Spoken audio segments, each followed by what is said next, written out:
Check, check, check. Cool. There we go.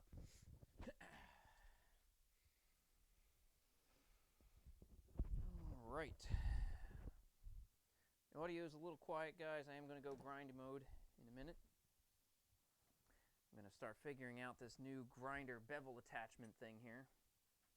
So I'm going to do that in a moment. So I think I'm going to remove these little slideys for now. They're cool, but I think I want to use the pins first.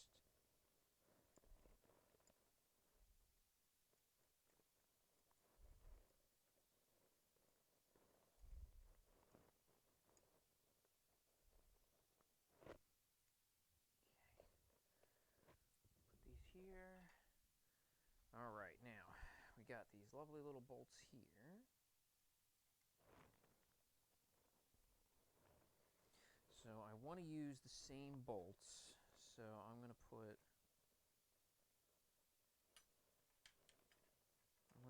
the big guys in the back for now. I want to make this flippable, so I'm going to only use the big guy or the little guys right now.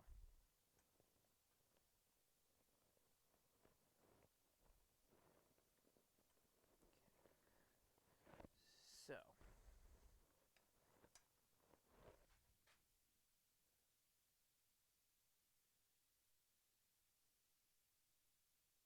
yeah, this will work.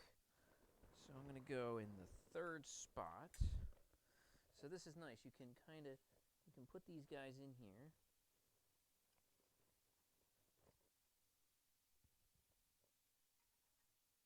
And this gives you a height with which to rest. Actually, I should make these.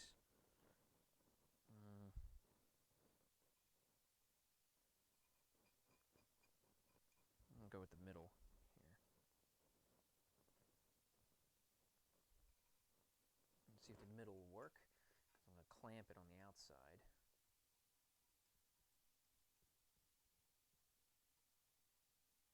A little bit of resistance in the threads. Now, so that's there. So now all I have to do is use my C-clamp right here, which needs to be loosened a little bit.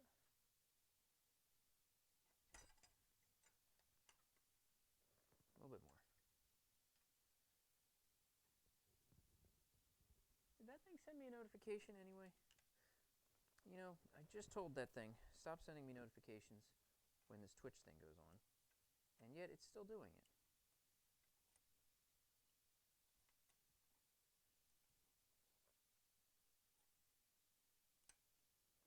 My phone really, really wants to tell me that I'm on Twitch right now. Okay, so these are too far out. So I need to thread them in farther. Or that one's too far out. All right, where is my Allen keys? Put them back over here. All right, we are learning as we go. This table is small for this.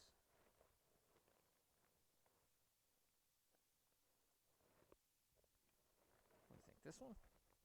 I think that one. Yep, that one.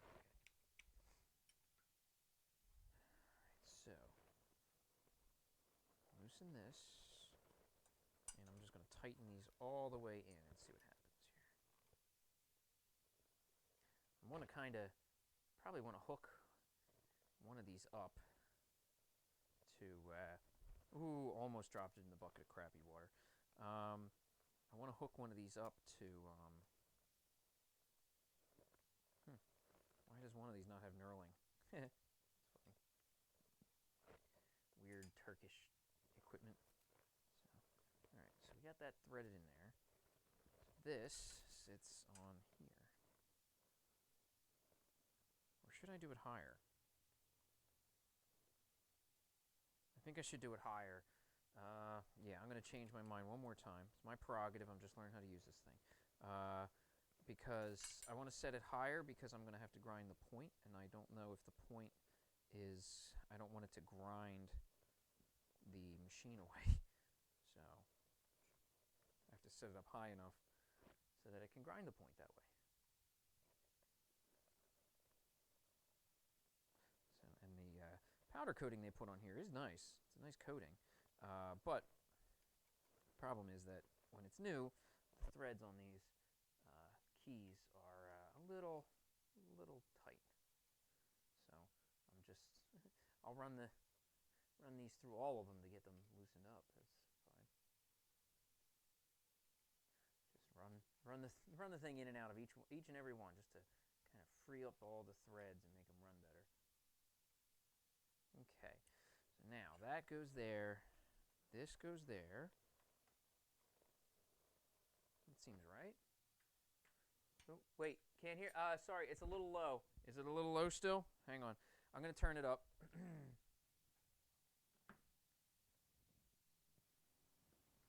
Is that a bit better for now?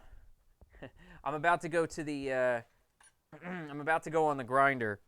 So I dropped the volume a bit.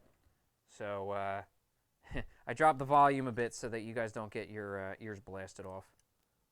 Because when this grinder goes back on, things get loud. So we're trying out a new toy here. So this big guy is a grinding jig. This is a bevel grinding jig. So what's going to happen is I'm going to, well, here's a good idea. You know, it's my camera. I can move it. So there we go. So this guy gets fed into the grinder, and this holds it at a fixed angle. So as I hold it in, this will grind a bevel into the edge of the blade.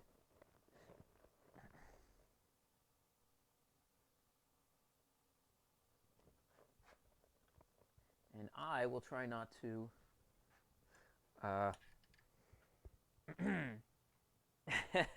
well, trust me, if I have to turn it down a little bit when I start working on the grinder, because the grinder is the grinder's a bit oppressive. I don't want to lie. The grinder is a bit much.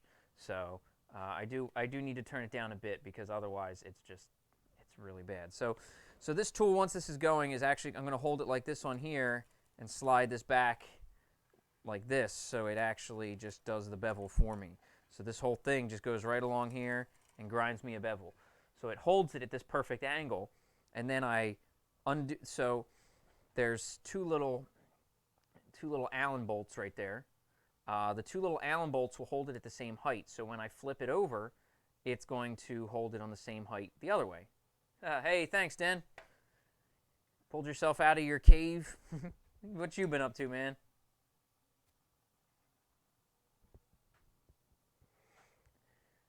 So we're gonna try this right now.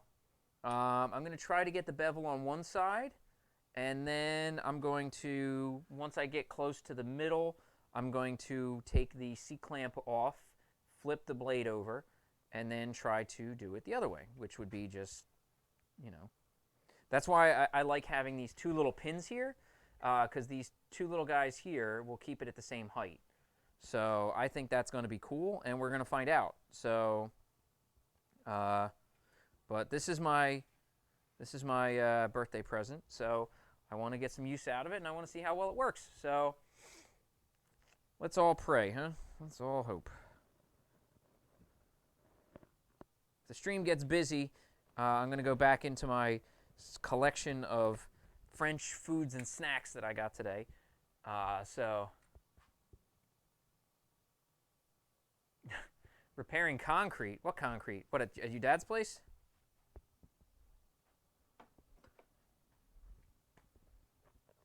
All right, let me throw my plugs in here.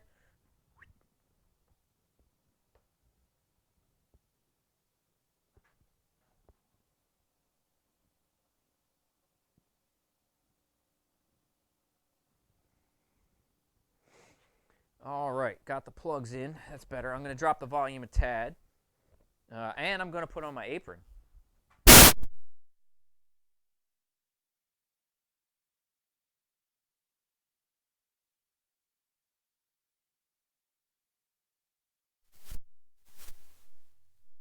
Sorry. Sorry about that. My battery decided it was going to jump out of my microphone, and that causes problems with the receiver. Sorry. I don't know why that did that. Okay, we're going to turn this down a little bit. Okay. Having some technical difficulties. I take off my hat, my battery falls out of my butt. I don't know, whatever. Everything's all connected on me somehow. Well, you're here now. Hang around, watch some metal get made, and we'll see what happens, huh? So, I don't know what's going to happen with this thing. I've never used it before, but I've got to learn how to use it, and I think that it's going to grind nice bevels at a fixed angle, so I can adjust them, so I can do a steeper grind or a more shallow grind, but I think I'm going to keep it kind of steep on this one. So do a nice steep bevel there.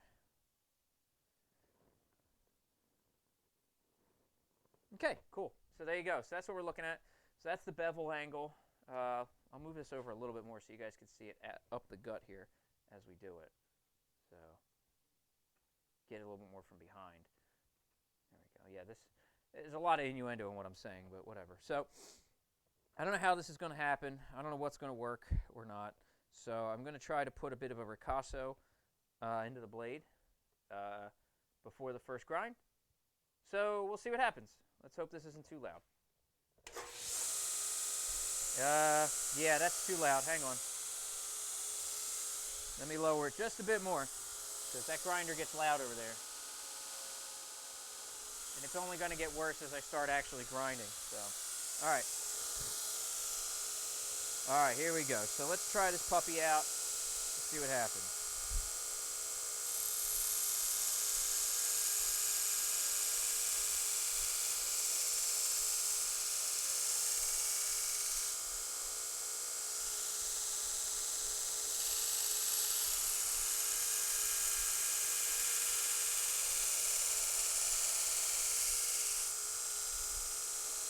Oh, that's sexy. Oh, that's really sexy.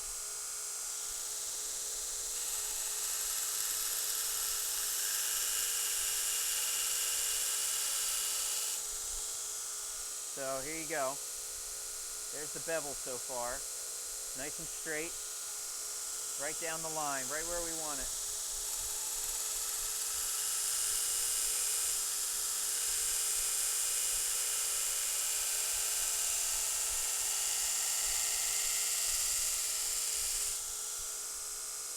Oh, that's a treat, man.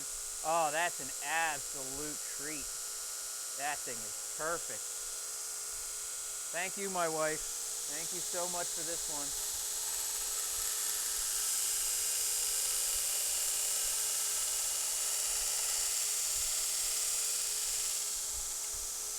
Okay. And what I should also do is remove the other screws because they're backing themselves out from the vibrations. Put this here for now. But the bevel is incredible. That is a perfect bevel. I'm going to go one more time across because it's doing its job pretty quick here.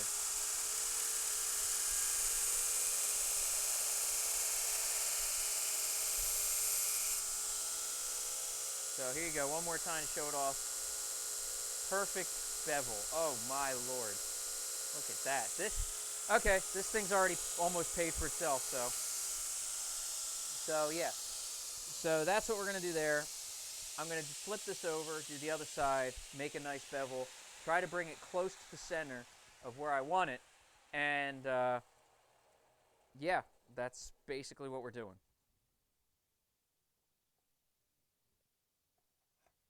It's just that easy.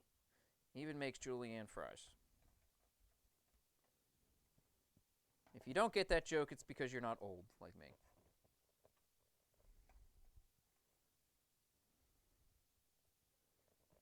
This isn't too hard. You just switch it back up. And that's it.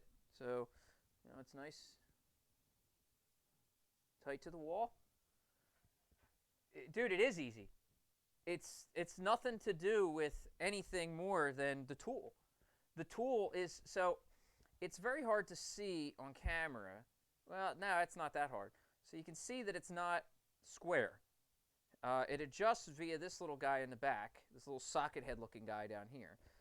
it adjusts via that, and you set the angle. And then you just put it in and then just drag it across. This is the first time I'm using it.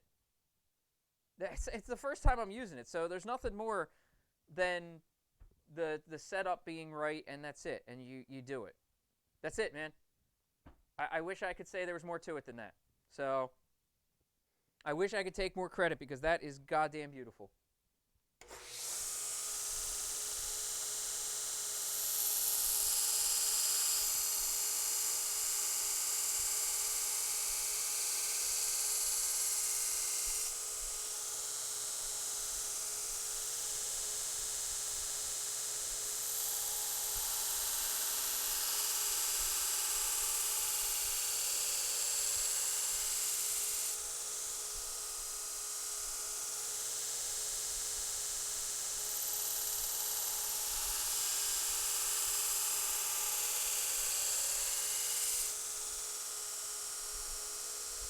Dude, it's just that easy.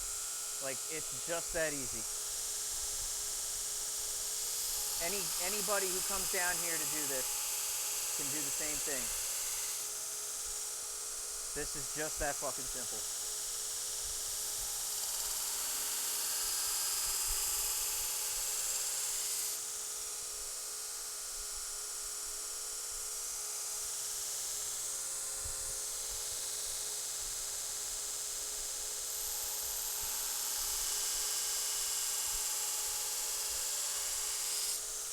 That's it. I'm telling you, nothing more than that, guys. Look at that. Another nice little bevel. It's not as deep. Probably because I have a long way to go still.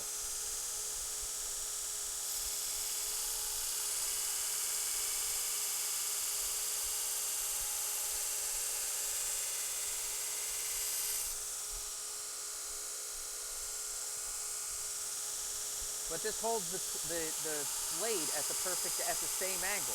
Not perfect angle, but it holds it at the same angle. Which is what you need. You need the same angle. And once you do that, you get a very nice bevel. Just like that.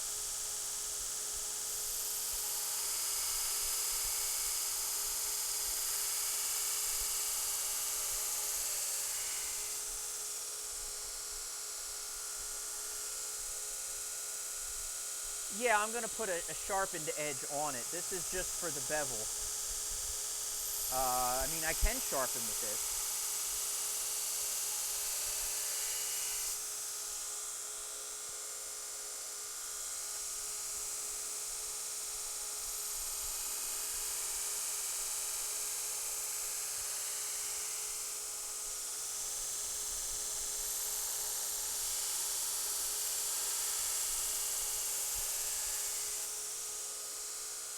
I mean, that's that easy, guys. I'm not even kidding. I have to, so I hate to like run out midstream here, but what I'm going to have to do is go up and show this to my wife. Because again, this is her birthday present to me. So I'm going to have to go up and show this to her. That it's working as advertised. So you're going to have to excuse me for a minute.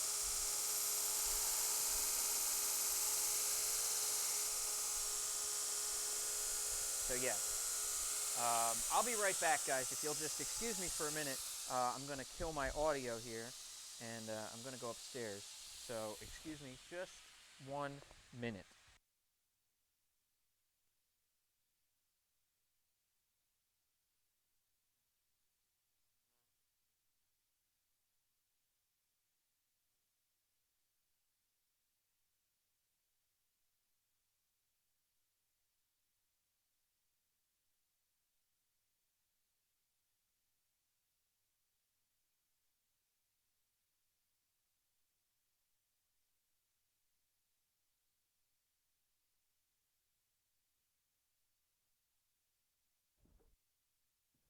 Okay, she knows I like it now.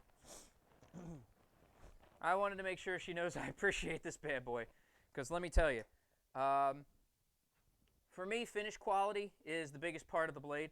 So if I can make sure that my finish quality is that good, I'm going to be happy. So I thought it was going to take longer than that. I thought I was going to be at this much longer. So there you go. Just like that. Whoop, don't drop the damn thing already. Just like that. It's already got a great bevel on it. So there you go. So this thing, well worth it. I'm saying well worth the price. I mean, it's a gift from my wife. But, you know, I'd be mad if it wasn't doing what it should. And it does, 100%.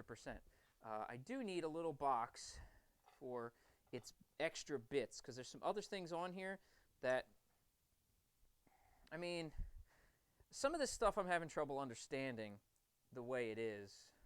I don't know. So, I don't know. It's okay, but whatever. So, if you're out there, if you're watching on Twitch, thank you guys for hanging in with me here for my birthday. We're gonna keep cranking out on this blade. We're gonna kick the crap out of this thing and get it done tonight. I'm gonna find myself a thing to put these in. I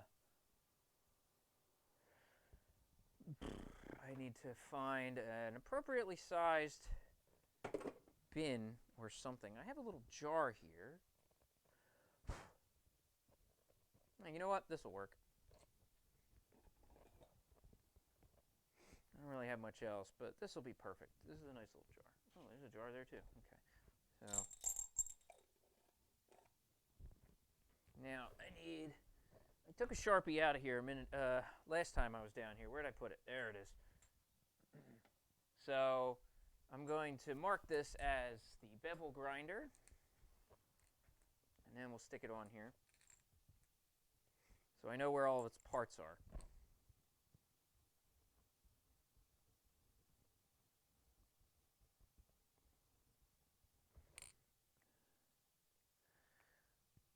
I'm hoping that General Broadcasting shows up. He will love to see this. Oh yeah, you know what you should do, dummy? Put the tape on it first before you put it away. Don't just write bevel grinder on tape. Just write it on the tape. Just leave it there. You don't need to put that on the actual thing, right? You'll know what it is. It's written on the tape. Dummy. Okay, so there we go. So who's still hanging around out there on Twitch? I got any of you guys still hanging around out there somewhere? I hope you are. I hope you're still hanging. It's always good seeing you. Where'd I put the knife down? Ah, here it is. It's on my stool. So there we go. So that's what we're looking at right now. I think it's about time to heat treat. So there's that. So we're going to have to get the forge heated back up. So, yeah. Let's heat treat. I'm going to bring the audio back up. I thought that would have taken much longer. I'm going to be honest with you. I really did think that was going to take a lot longer than it did. So, happy it didn't. So, I'm going to transfer you guys back here. Hello. I still only have one webcam. Thanks to everybody in the world working from home, I couldn't go buy another one. So, yeah, I have to switch them back and forth on tripods. Because one tripod is very little, and the other tripod is very big. And I need each tripod for its own purposes. How are we looking? Look at that. Right on. Look at that. See? It pays to mark everything out. That's perfect. So, I'm in a good mood, guys. I hope you all are having a good day. This is a heck of a birthday. Everything went as swimmingly as possible today. The package that I did pick up that contained the grinder, the bevel grinder, it was at DHL because our offices are closed, so we didn't have any We didn't have any actual like people in the office, and I'm probably still yelling, sorry. So since there was nobody in the office, they couldn't deliver my package. So fortunately, they got it in their offices and they just held it for me.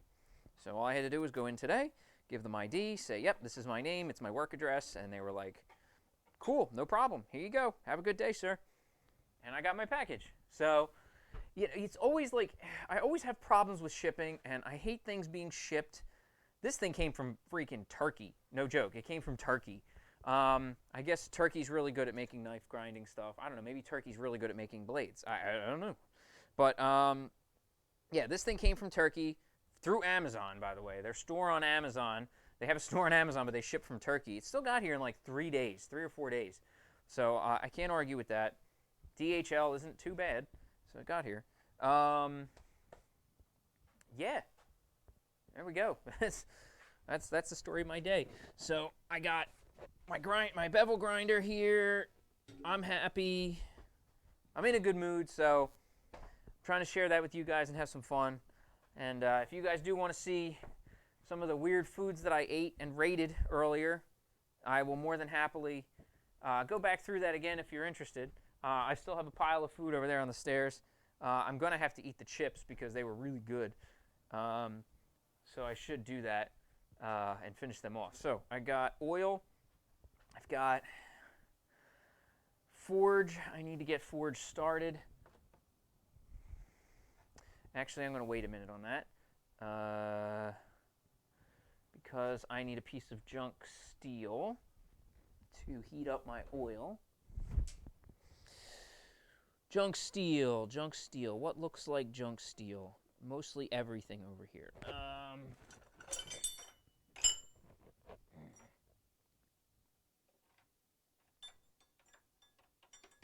Yeah, this looks like it'll heat up nice.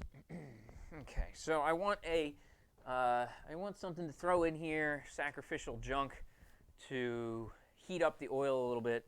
So I'm going to throw this into the Forge first. Well, at the same time, kind of.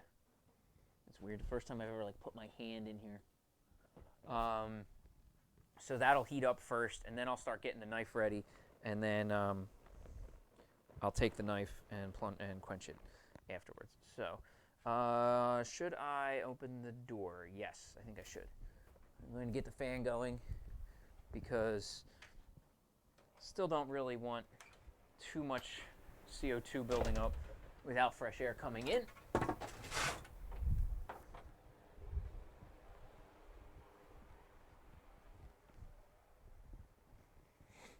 Okay, cool. Now, there's blade. I need gloves. I feel like I'm missing something. Something don't feel right. I'm not putting holes in the handle. I'm going to paracord wrap it. So that's not it. I feel like I'm missing something.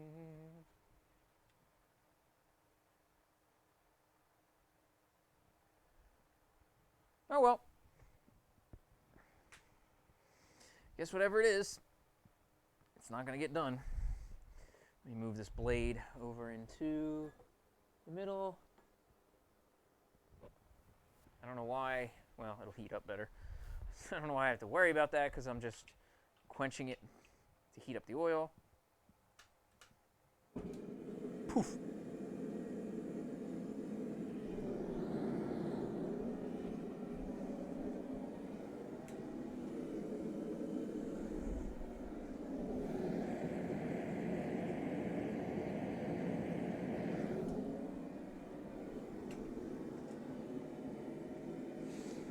So if you are out there, if you do have any other questions, please feel free, drop a line, let me know what's going on. I'm more than happy to answer any questions you might have if you're new to the channel. Or if you're not new to the channel and you're just wondering what in the world I'm doing. Right now it's sweeping time. Now I can get back here behind my quench tank.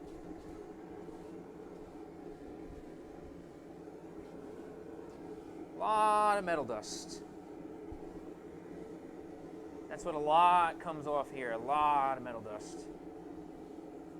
So, small price to pay, but for the grind quality that I'm getting now with this grinder, I will take it.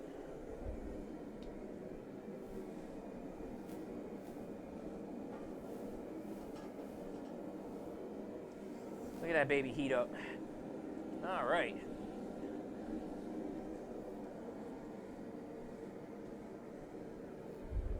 Cool. And now we will pick up the pile of stuff.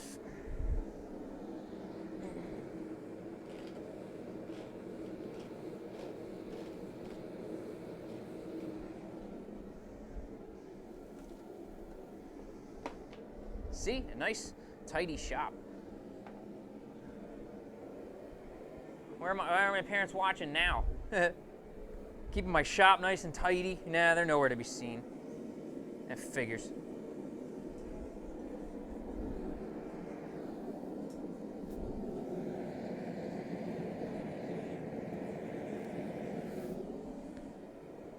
We'll heat this baby up.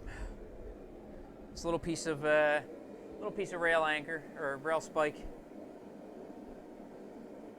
and once I quench it, that'll bring up the temperature of the oil a bit, and then I'll heat the other one up.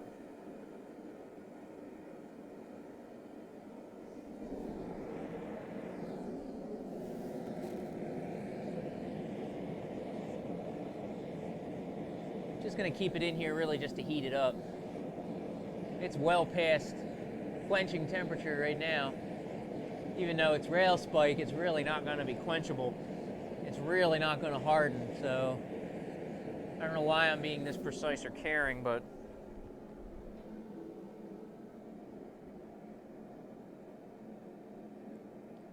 this is mainly just to make sure the oil temperature goes up.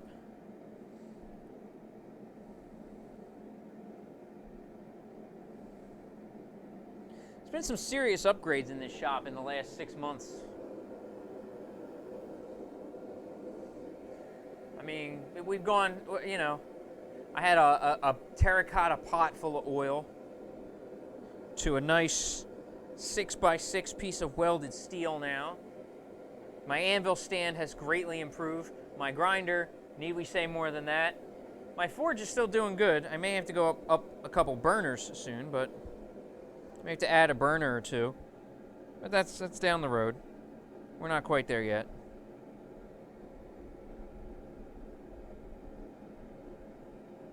You know, I really should remember to bring a paper towel over here when I do this, because I really don't like getting this oil on everything.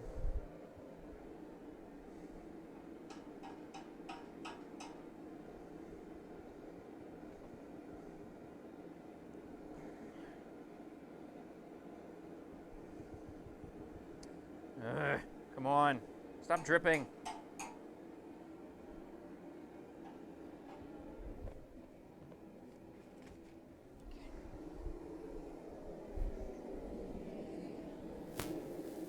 Okay.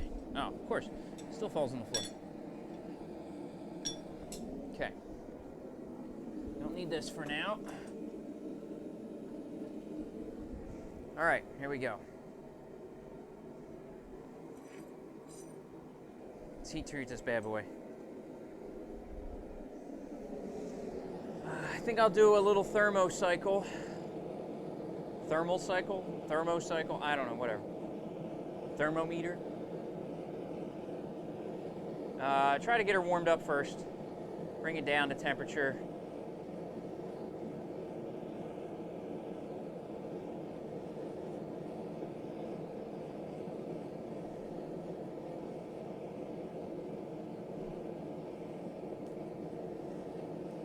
Must be some oil on my thing still, because they're popping.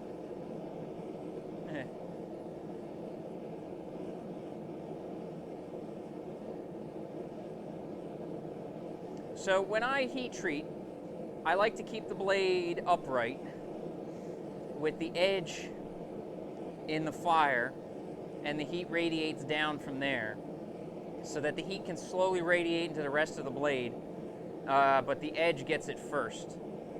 And that gives me a nice even heat. And because the blade is, I guess, perpendicular with the fire, it gives me It gives me a good balance, so I'm not heating one side more than the other. Because if you heat one side more than the other, you're going to have a warp. And I don't want warps. So that's what we're trying to prevent right now. What I'm first going to do, though, is I'm going to do a thermocycle, I don't know, whatever it is. I'm going to bring this out. I'm going to let it cool. There's a lot of oil all over my tongs, so they're very hot, so they're going to smoke a little bit. So I'm going to let this cool down a little bit. And once it's done getting coolish, I'm going to put it back in. This relieves some of the stress that's in the blade and from hammering it. A lot of strain in the metal. So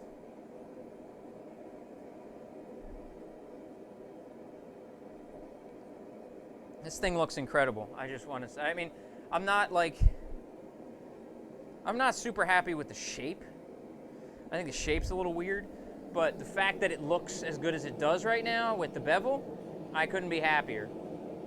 So that's the best part of this. My wife got me an awesome present. It works just amazingly, and that makes me super happy, because I didn't want her to put effort into getting me something nice and it just doesn't work. And it does.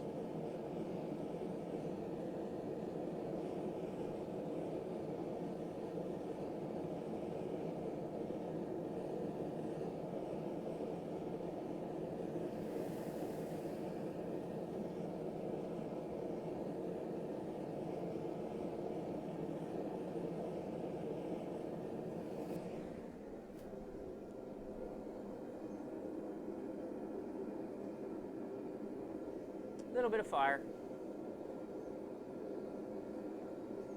Move it up and down. Nice and easy. No side to side. That's how you get warps.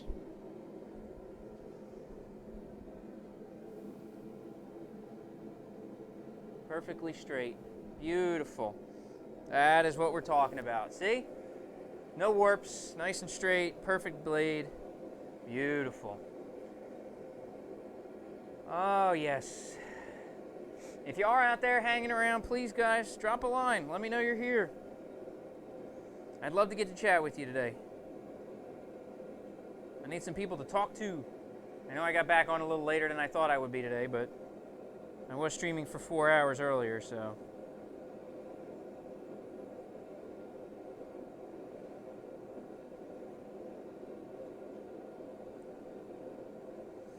I guess it's time for the file. If I can reach it.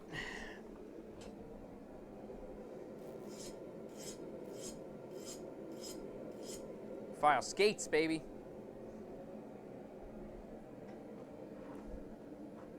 Okay. All right, now I have to cool this thing. First, I got to get some of the oil off of it. Use this paper towel that we got right here.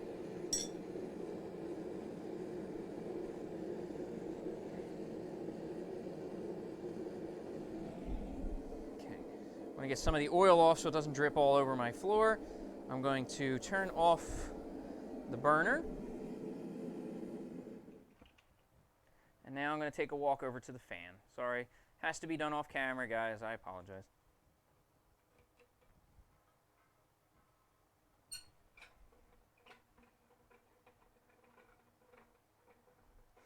But I got to get some fan on here, cool it down, get it back to workable temperature. So I will be right back, but you guys will still hear me. This is my stream. I can talk as much as I want. But yeah, I hope you all are safe. If you are seeing this video, if you're seeing it retroactively on Facebook or anything like that, I really hope you're safe and staying safe. I don't need anybody doing anything crazy to be a hero for this virus. Just stay home, stay safe, be like we are. Pretty much staying in. I went to DHL, interacted with one dude and a lot of hand sanitizer. Said, hey, I have a thing. Here's, can I have my box? And then I left. So I'm doing my best to stay safe and not get sick. I know a lot of you are trying to do the same thing. I hope you all are being okay and, not going out and risking yourself or anything like that at this point in time. So please remain safe, guys.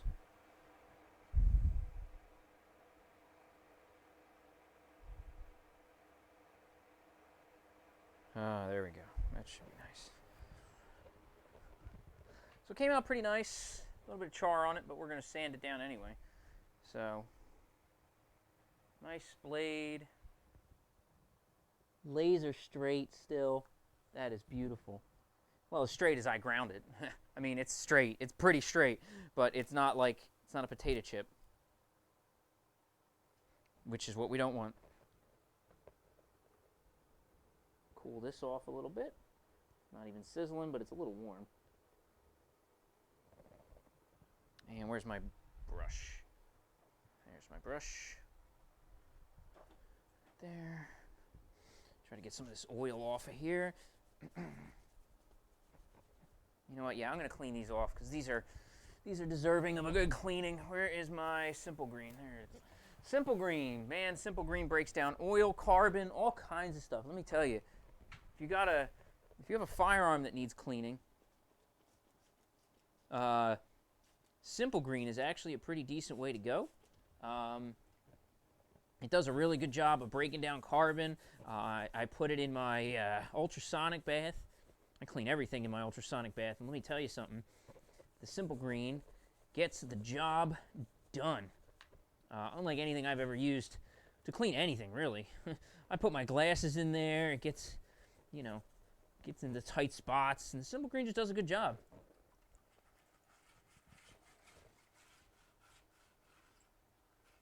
Clean up my bucket a little bit here. And my brush.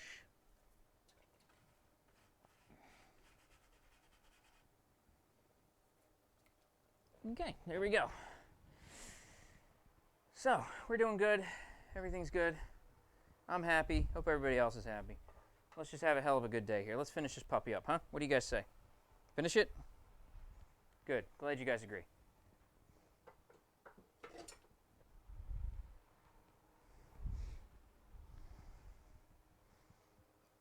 Definitely didn't heat treat the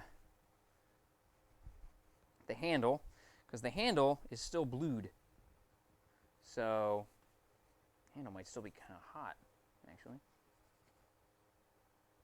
Handle's got some nice bluing, which is cool. That might actually be really nice for the future. So the handle's nice and blued and not hard, so that can make it a little softer, able to absorb shock and such. But the blade is hard. So actually what I'm going to do is I'm going to temper the blade back just a little bit. I'm going to put the blade in the cooling furnace for a little bit, and I'm going to temper it down just a tad because it's still warm in here. And if I can put it in here for a little bit while it cools down, this will warm the blade up just a little bit, just to give it a little bit of temper so that it is not as hard as glass. It'll temper back just a little bit. So just a few seconds in here, maybe a little bit more. I don't have a tempering oven, and I'm not taking my stuff upstairs and tempering it there. So, but this will bring it back just a little bit. I don't know how hot it is in there, but the red glow has gone away.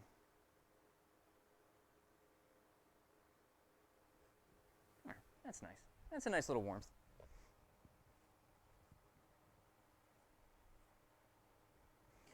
How toasty is it in there still? Let's find out.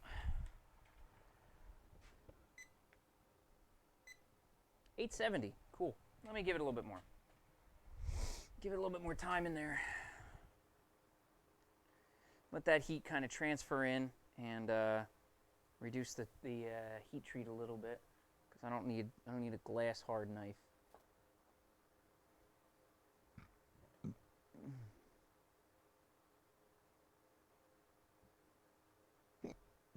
Oh, hiccups, great.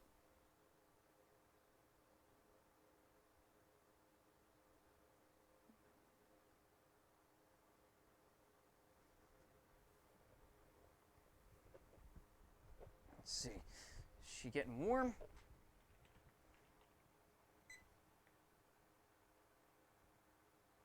$180, $150. Bring it up a little bit more. Oops.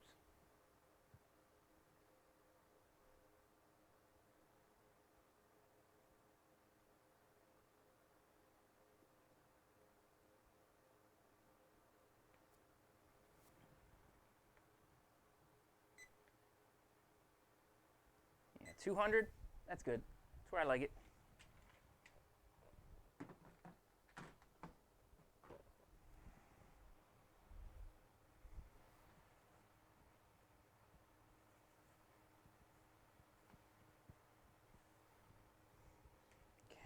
I don't want to put it on the anvil. That's a bad idea. Put it in the fan for a little bit longer, just to bring it back to workable temperature and not burn your hands off temperature. 200 degrees is still pretty damn hot.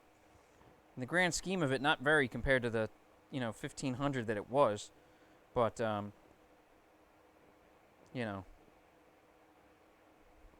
still hot.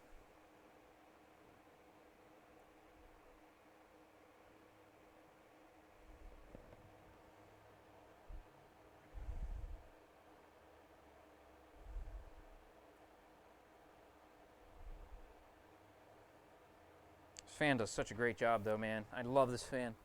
My #1 fan. Okay. Perfect.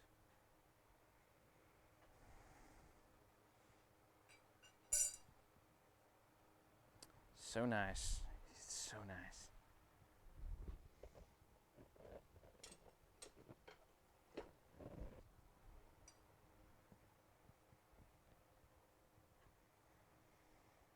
Okay. So, the edge is nice. This edge is just amazing. This is exactly what I wanted in this blade. I wanted this edge to just be pristine and perfect. And it is. Like, just having this bevel grinder is super awesome. I can't express it enough. Take this oily thing back over to the other side. Throw it in a bucket. Other oily junk.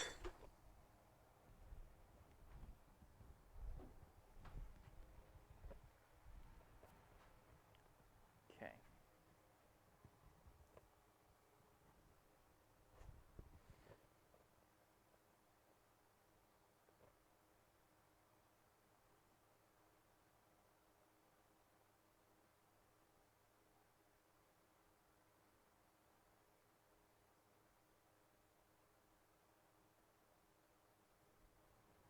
Okay.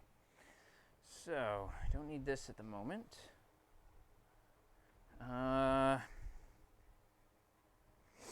Alright, how do I want to do this? I got to get the sides sharp, and I'm going to go over the bevel one more time. So I guess I should do the flat parts, get them nice and cleaned up and looking good, and any little extra marks that are there. So we'll clean them up. Then we'll clean up the handle.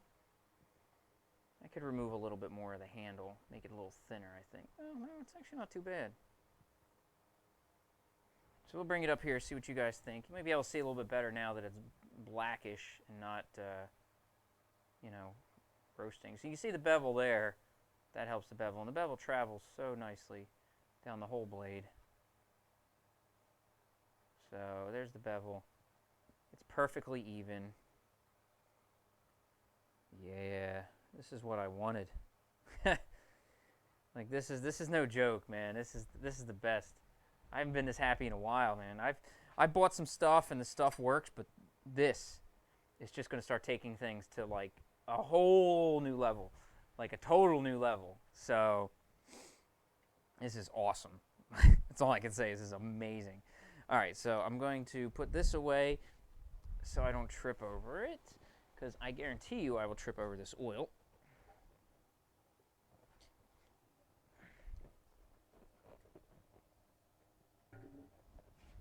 Okay.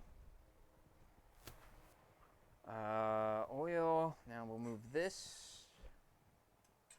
Got to do the sides and the flat stuff. I need another table. Maybe that's what I need out here. Like, this is cool for what it is, and that has tools on it. But I think I need another table just to have as a work rest area for when I'm using stuff. So I think we'll clean up all this, get all the sides and edges clean, and then hit the flats, and then put the bevel back in and get the bevel nice and clean again. And yeah, I even think I'll take a little bit more off the handle. Actually, you know what? I had those calipers. Did I throw them out? Because they were exploding all over the place. I have digital calipers, but they weren't working really well because the batteries kept dying and blah, blah, blah. I was looking for a nice set of vernier, but there we go. I'm just going to use this for right now. I just want to see how close one side is from the other. So I want to see if the, how close the handle is on one side. Because it doesn't seem exactly flush. And maybe I have to remove a little bit on it. So I don't care about a number. So there's that. So if I size it up there, okay, go to the other side. It's a little fatter. Oh no, actually it fits right about in. I mean, that's actually pretty close. So take a little bit off down here at the butt end, and we'll be good. And then just even it out. Then drive everything flat. Cool. So let's do some more camera moving. I apologize. We're going to do the vertigo thing again. I know you guys love this. I'm going to do the switch over to the other tripod mount right here. And look at my ugly face on the camera for a little bit. This is why I usually like to keep it at a distance. Oh, the beard looks good though. Alright, so we're going to drop that on the floor. That's what we're going to do first. And then we're going to put it in. So it's nice having these little tripod mounts. And then we'll throw this right here. Mount it. Dunzo. Actually, do we want to see? Yeah, you know what? I think we'll do it so we can see it on the red side. There we go.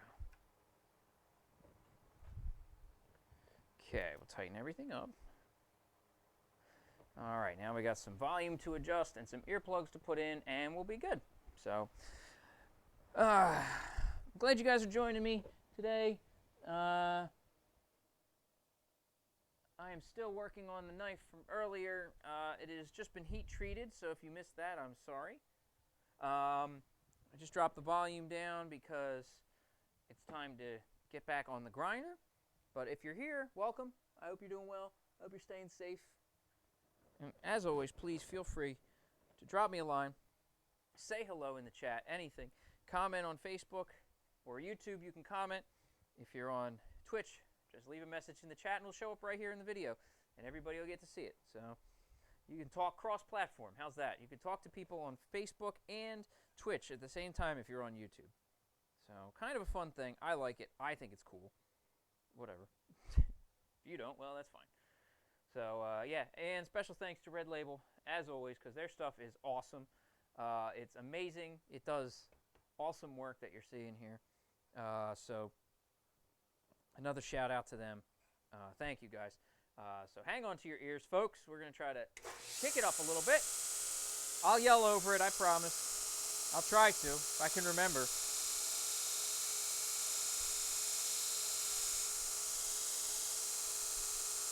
So right now I'm just going to take down all the edges, just trim them up, touch them up.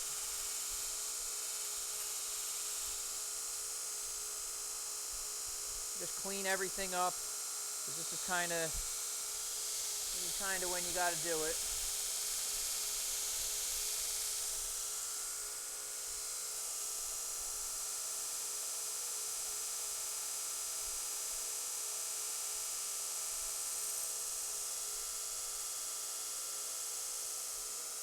Okay.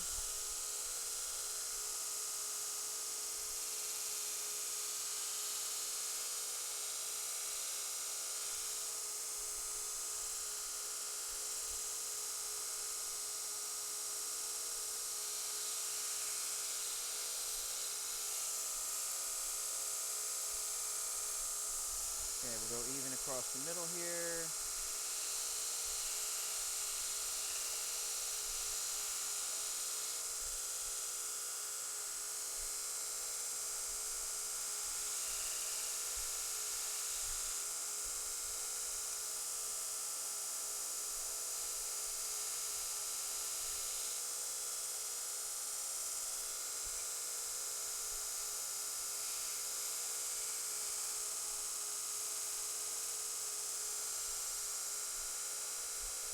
Okay, that's the outside.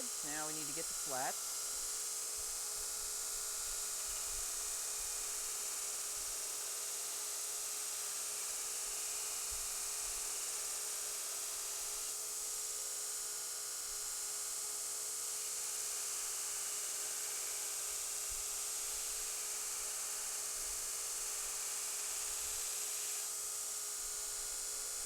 A little bit more.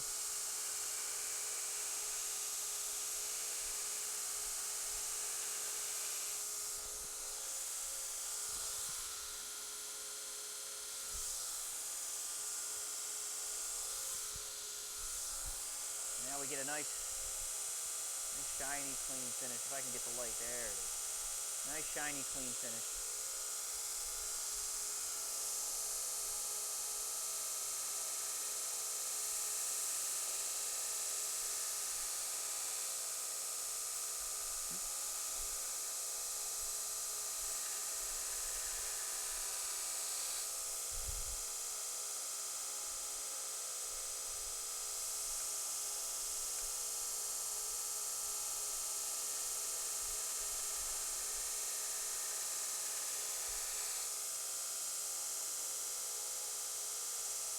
You know, someone said to me once, they said, you know, you don't want to make your knives look too perfect. You want them to, you want to still have that handmade look. And I said, well, what can I do that makes them still handmade but makes them look good? I was never really quite sure about that.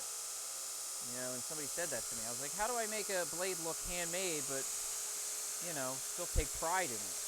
Because the nicer I make a blade look, the better I feel about charging somebody for it. I can give you a blade for free. You know, and it might not be great because it's free, but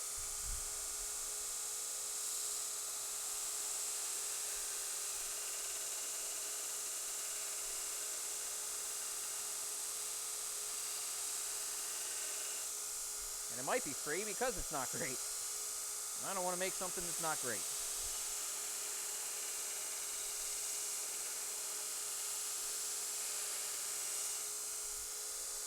It is kind of nice to go back to the paracord handles. That's kind of a relief.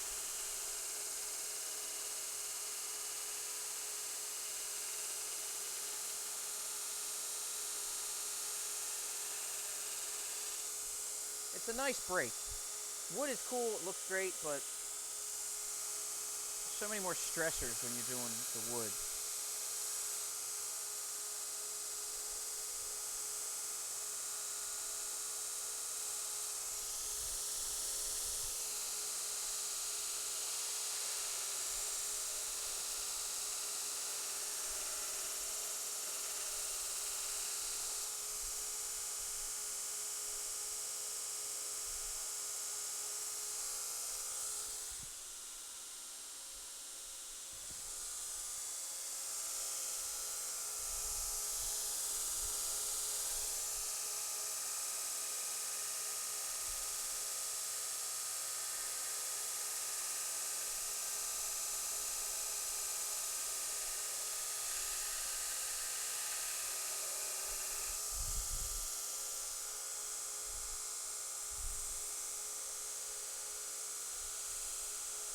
Okay. There we go. She's nice and clean.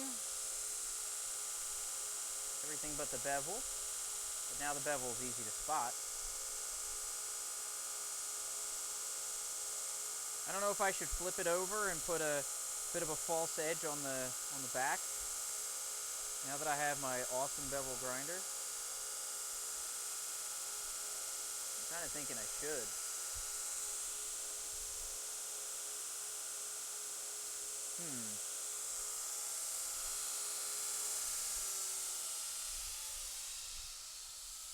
I don't know how that's going to work. I'll put it on here. I guess it would be the same. I can use the same bevel. And then, no, it's an inside curve. So I'm not even going to play around. I like this blade. I'm not going to play around right now. So, where's my C-clamp? Actually, which side did I want to grind first? This side. Okay, cool. I got it right.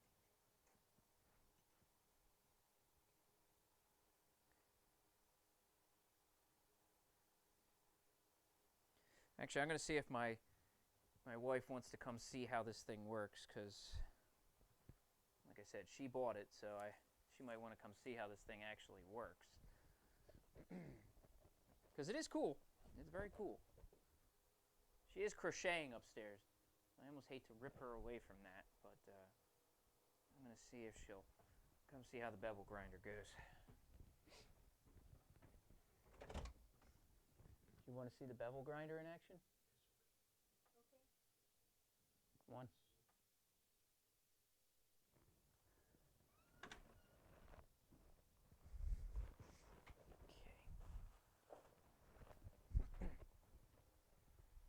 All right, so she's going to come check it out.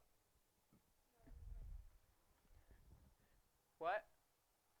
I'm grabbing my hoodie. It's not that cold. She's grabbing a hoodie. So.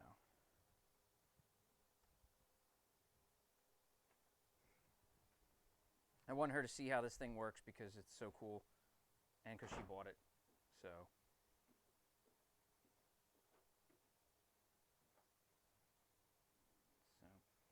It's all set up the way it was, so come over here so you can see it work. So. Again, it's a little loud. Sorry, guys. Did I turn the volume down? Yeah, I did. Okay, cool. So yeah, we'll fire it up. Basically,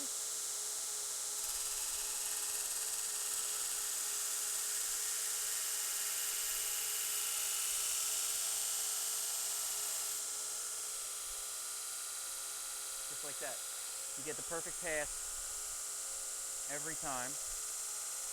Very hard to show here, but you get the perfect pass just like that. It's that you can come over here. It's fine.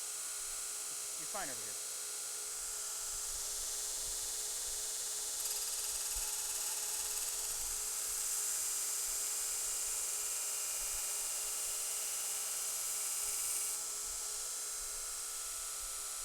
Just like that. So there you go. You get a super nice bevel. It's exactly the same every time. It's super sharp. I mean, that's exactly what you want, right? Okay. So I got to bring this more to center.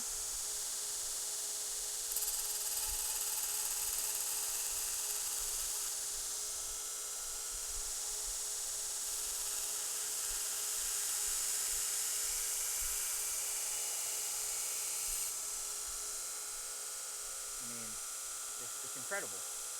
This thing is perfect. Like, I can't. And like, there you go, lined up, dead straight, right down the pipe. That edge. So I'm going to show you guys. See if you guys can look down the edge here, if I can. I don't even know. The edge is so fine, you probably can't even do it. I can get it to focus like here. Come on, focus. But okay, so it doesn't really work, but okay. But basically, the edge is dead razor straight. There's no wobble. There's no wiggle. It's right down the blade. It's perfect. So, one more pass here, and and then I'm going to flip it over.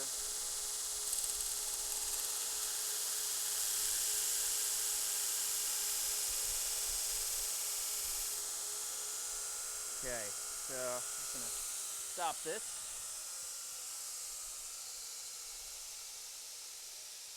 And basically all we do is take off the C-clamp, if you would please. I don't have to set it down.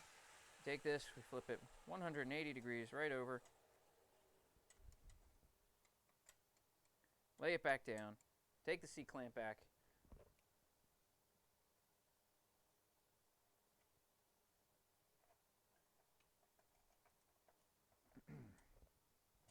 It's a little hard with the C-clamp, but I gotta get this. I gotta learn how to do it on my own here.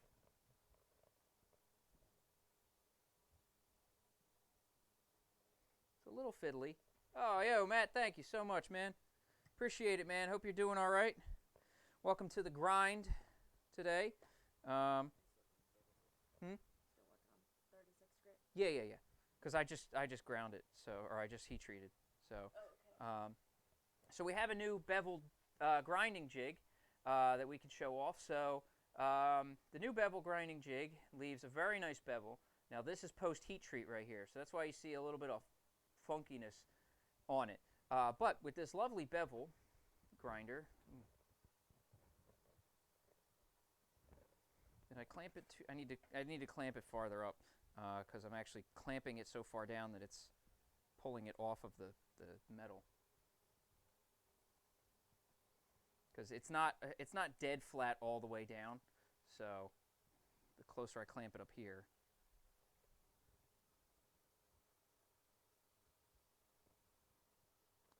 So there you go. So what I'm going to do is I'm going to grind this bevel out. You're going to check it out. So this is like this, and now I'm going to use this lovely machine that grinds this bevel, and I'm going to go boom right down, and we're going to get a perfect bevel every time.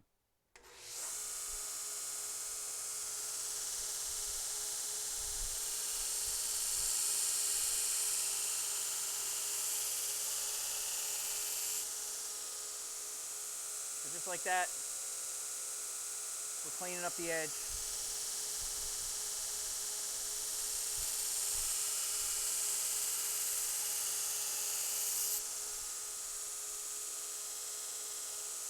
And we got a beautiful grind.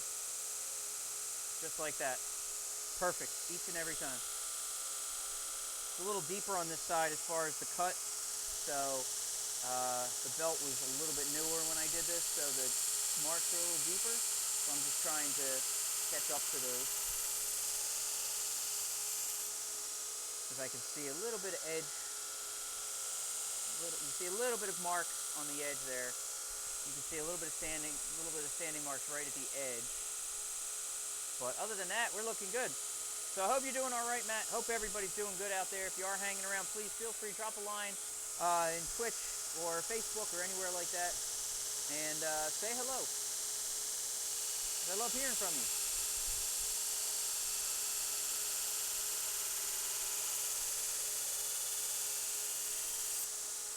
This is super easy and super effortless, by the way.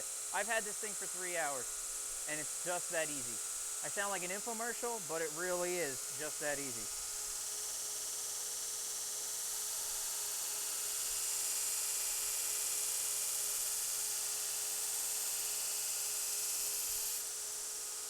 And that's it. I mean, I can't...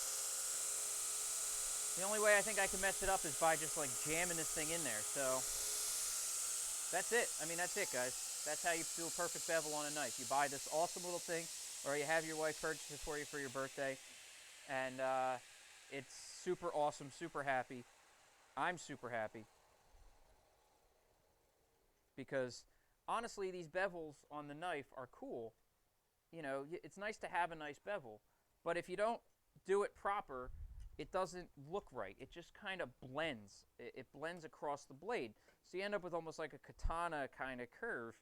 But when you bevel it like this, I mean, I don't know how that shows up on camera, but that's amazing. That's perfect. Like, is there... It looks really good. Yeah. So that's just exactly what I wanted. So because trying to hold the blade at that perfect angle and keep it there is almost impossible. Because if you put it too low of an angle, you'll basically just grind the point. If you put it too high of an angle, you'll just blend the bevel in.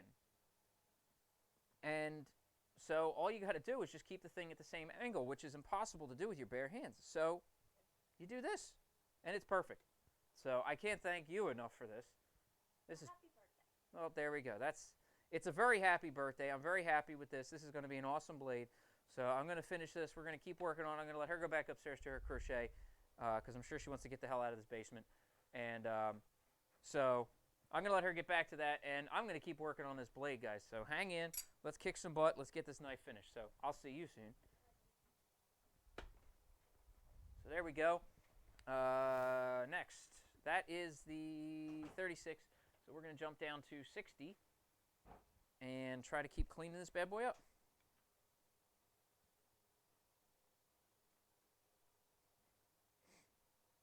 So I think what I'm going to do is I'm going to do a 60 on the bevel as, well, actually, no, I got an idea. I think what I'll do is I'm going to do the sides of the blade and everything to, I'm trying to think of a good grit. Maybe 400? Maybe 320. I'm going to see how 320 looks. So I'm going to do the whole thing in 320, including the bevels, and then I'm just going to use the bevel as a sharpening jig. I'm just going to sharpen it down on that and just do it that way. So it'll be a very fine edge, but oh man, the filings really get stuck here. I got to clean this up each time. Oh good, I got a brush. It seems like the filings, when you do this, tend to build up right here and get stuck. Okay, so there we go. Let's get rolling. Time to change. Oop, no, that change. Move this out. That's how we do the blade change. Lock this down. Take this off. Put it back with the 80s. Or 36s. This is a 36. I can't count.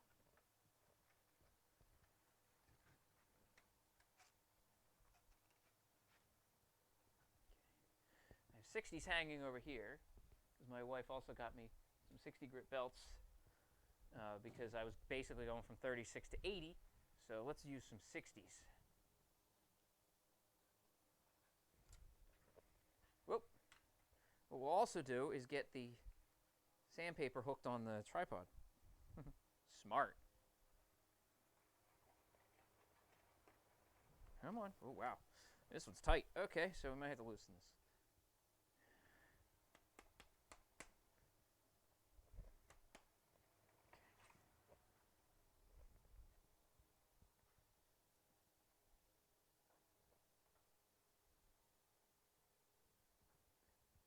If you are out there, guys, don't forget to say hello. You don't have to say happy birthday like Matt did. I appreciate it that he did. But please, just say hello. I love hearing from all of you.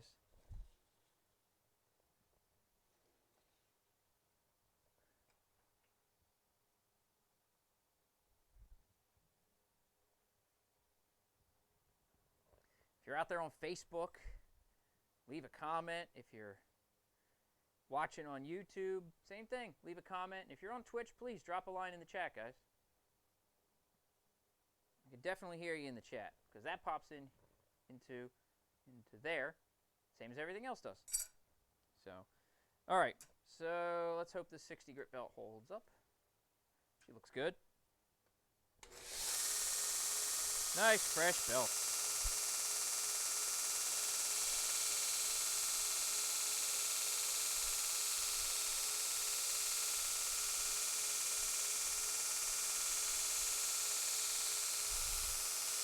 Some real touch-up work to get rid of that 36 grit marks.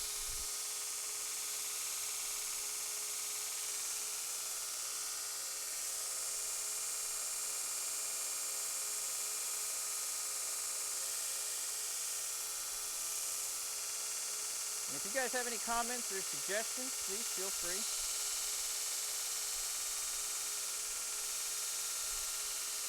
I'm always open to ideas of how to make the stream a little better. I know I'm just an amateur streamer.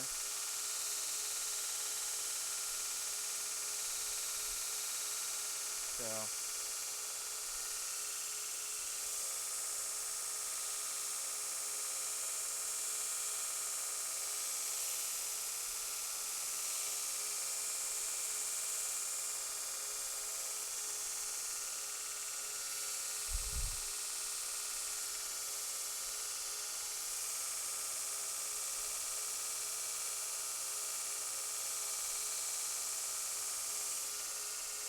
there we go. So got to get these edges looking really nice.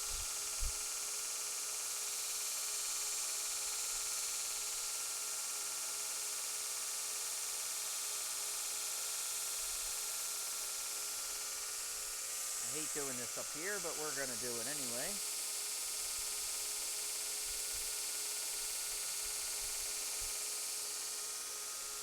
Yeah, I'm going to keep with it this way, keep with the grain.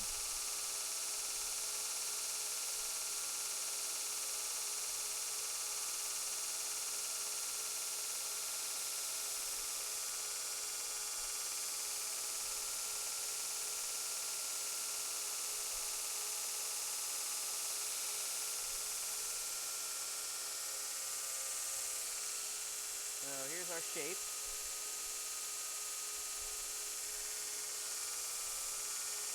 Now we're going to make sure we hit everything else, give it a little...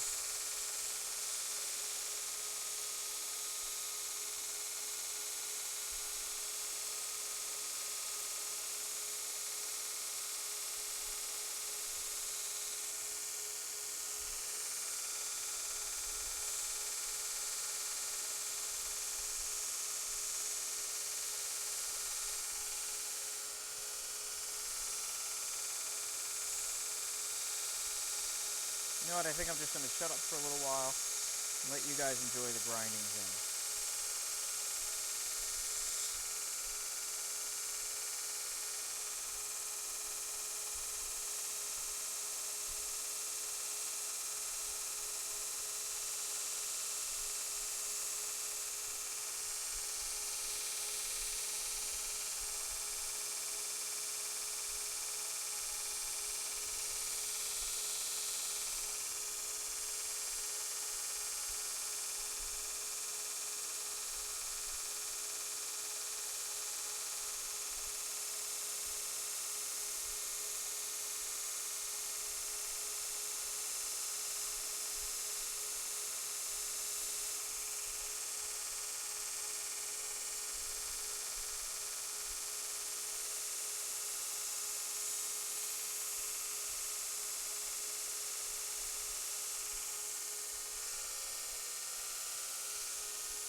Helps if you put the clamp on the thing.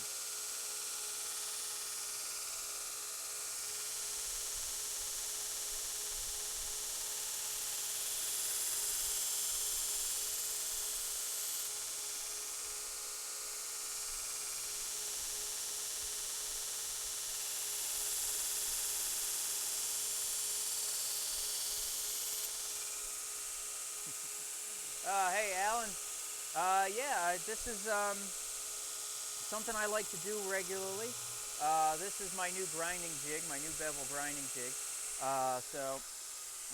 Actually, which I'm done on 60 grit right now. But this is the new grinding jig.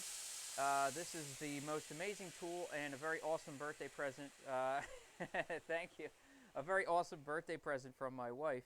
And it is as incredible as advertised, because this is what we got here. So just this little simple tool that I learned to use 3 hours ago, and this is what you get. You get a really, really nice bevel on the knife. So as advertised, it works for sure. Thank you for hopping in the channel, Alan. I really appreciate it. If you like what you see, feel free to please subscribe. Or check out the Instagram or the Twitch, any of those things. I stream across 3 platforms, actually, where you're watching on YouTube, but it's also going out live to Facebook and Twitch at the same time. So welcome aboard. I love hearing from all my new viewers. I do enjoy doing this. It's just kind of a hobby, I guess. It's just something I enjoy kicking around here in my basement. And so I'll show you some of the past projects from the past week of quarantine, if you'd be so interested. We've got, I hope this one fits in camera, we've got the chef's knife with the oak handle. Nice big fat chef's knife. I've acid etched the blade because it's not stainless steel, so the acid etch gives it some rust protection, which is nice. We've got we've got a little Skinner, which is kind of cool. We got just a little Skinner guy. He's kind of cute. Again, acid etched for rust protection, but a fun little blade. Still cute. Kind of fits in the palm of the hand. You can see it's not terribly big, but utility. And we got more of the pocket knife style here with the paracord wrap. So it's a very pretty blade. I'm actually very proud of this one. I don't know if I want to sell this one. I kind of like it, but I got to start learning to sell them, because otherwise, if I like them too much, I'm never going to sell anything. So I can't get yeah, well, actually that's not the big boy. The big boy's over here off camera. That's not a knife. That's a knife. Yeah, this is the big boy, the 13.5-inch chopper. She's a hefty thing, sharp as a razor, and apparently I'm clicking stuff on my OBS here, because why not? Because my mouse is right next to my phone. But yeah, 13.5-inch chopper, made of 1065 steel. Sharp enough and strong enough to cut a baseball in half, we found out. So it's very cool. The half a baseball is right there on my desk. So yeah, that's the kind of stuff that I like to make. This is an old rough blade. It's not terribly great. It's probably could use a regrind, especially now that I have good grinding equipment. Yeah, it's definitely coming down the pipe. It's probably going to get redone. But right now, so this is the new project. So hopefully I'm going to get this done tonight. I'm going to take it to 80 grit, and we're just going to keep sanding this down to about 400. Then we're going to acid etch the blade. Then I'm going to sharpen it here on this edge down to 5,000 grit. And once it's down to 5,000 grit, I will wrap it up with some paracord. So I'm going to use the Desert Camo paracord that's on this blade, on this one. So that's the general idea.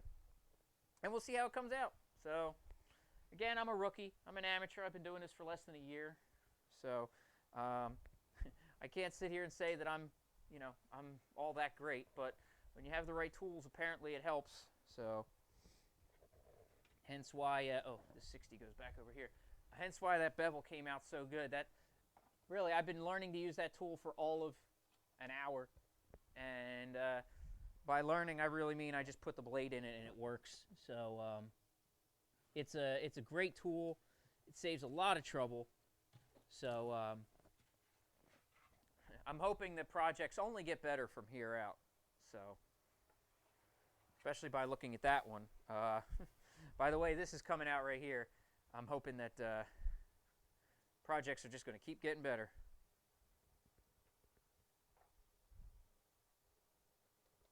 A little tap, there we go. No, it's too far. But welcome to the channel, though, Alan. I really hope you enjoy the content. I do try to stream pretty regularly, so I hope you get to enjoy. If there's any questions that you do have while you're watching, please feel free to let me know. I'll try to answer anything I can to the best of my ability. And I won't usually lie. I won't make something up. I will try to tell you what I can, what I know, you know, with my limited information. And I'm very confused as to why, when I grind with this bevel maker, it leaves a pile of filings, like packed in a little clump right here in front of the belt, which is weird. So, I don't know. I don't know why it does that, but whatever. Keep going.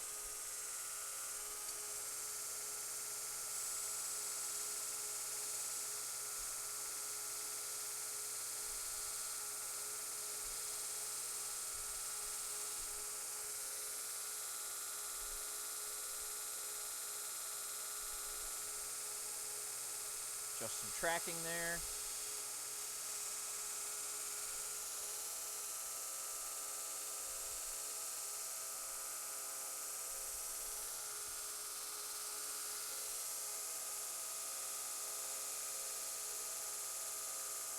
So if you're wondering about the little nub here, I do that nub to keep the paracord from coming off. Because I do that simple wrap, there's not really much of a way to make it stay. There's no holes to pull the knot through or anything, so that's kind of the way I have to do this. So it works. I'm not going to argue. It does work. And I'm a firm believer in the if it ain't broke school of thinking.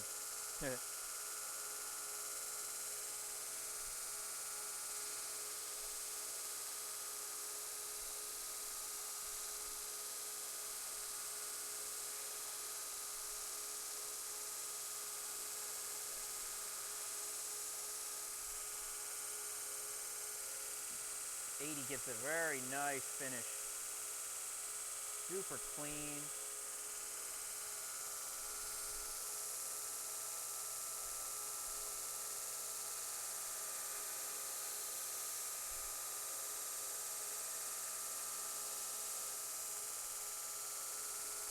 And this grinder just does an effortless job. I'm putting almost no effort into the actual grinder. I just kind of put a little bit of weight to hold it on there, and then it just does the rest. You don't have to force it in there. You can give it a little bit more if you're actually removing metal, but when you're just going through the polish steps, you don't have to do anything more than just hold this thing on, and it just does all the work. It does all the work, which is a nice break because when you're forging, I'm doing all the work.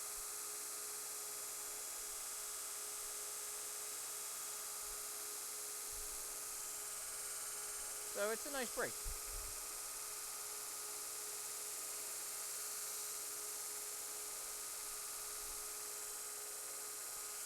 There we go. That's what we're looking at right now. Sorry if I stepped in front. So that's, oh my God, that's sexy.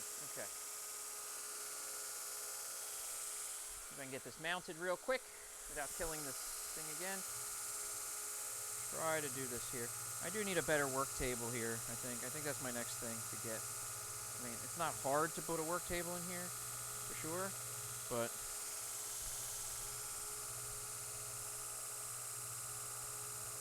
I could probably just put a table next to me, so I have space.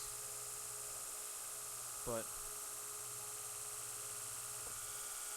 So if you haven't seen how this thing works yet, basically I just put everything right in here. This holds everything right to the table. It's lined up on those little pins right there. And then I come in and I just put it right on here.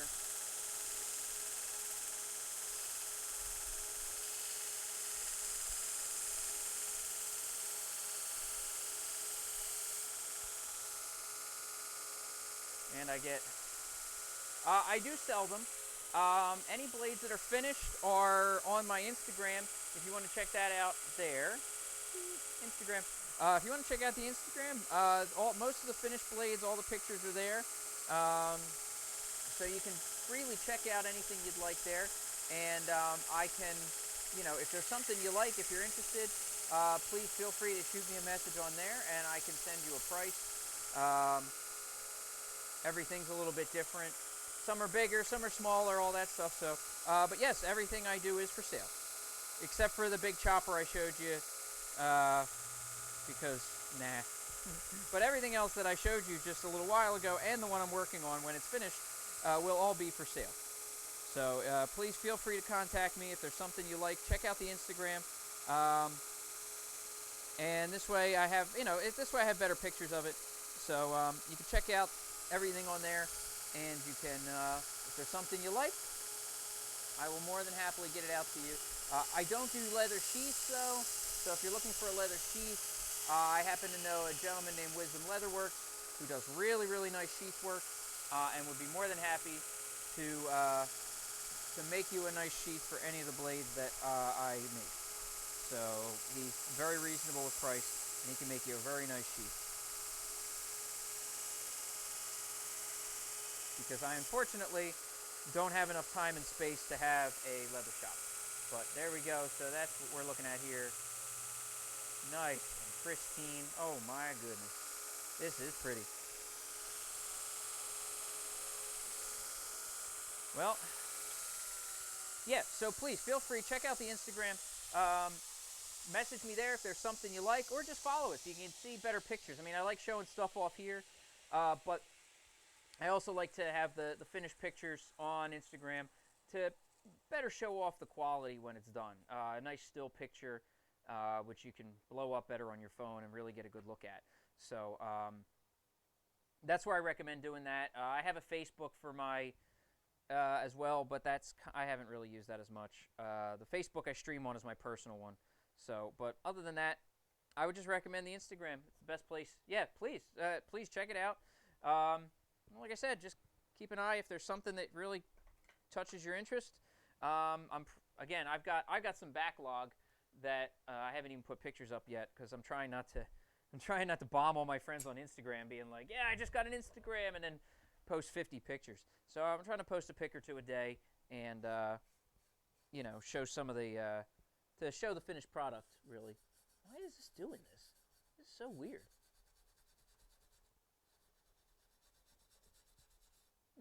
It's really weird that this keeps building up like this. And I have to grind it off because I need a nice flat surface for when I'm actually doing the grinding on this thing. It's so weird. Sorry, my dumb head in the way.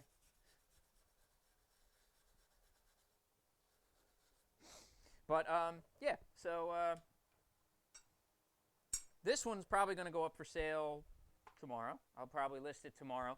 I'm pretty happy with it, so I have no reason not to. I'm very proud of the work on this one. So I'm going to be anxious to get this up with just starting the work on this new grinder, on this new bevel attachment. I'm very, very happy with it. So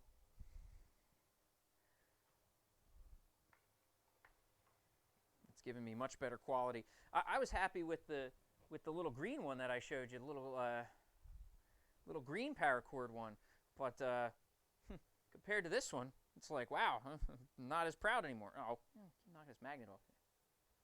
I'll stick up there. Red Label Abrasives, I'm going to keep their thing on there because they are awesome. Great company, great customer service, free shipping on all orders. No over $100 crap. Just order some sandpaper, get what you need, free shipping, get it sent to you. All done. So very happy with those guys. They're very nice. Great customer service. You have questions, call them and ask them. Don't be afraid. They'll help you right out. So they don't sponsor me. I'm very happy with the product they provide. So I'm more than happy to plug their stuff. Although if they wanted to sponsor me, not gonna argue, guys. I'm a consumer whore. And how? Let's see. All right, so we're gonna do the flats, and then we're gonna do the bevel. This is 120 grit. Oops, I gotta move this. There we go.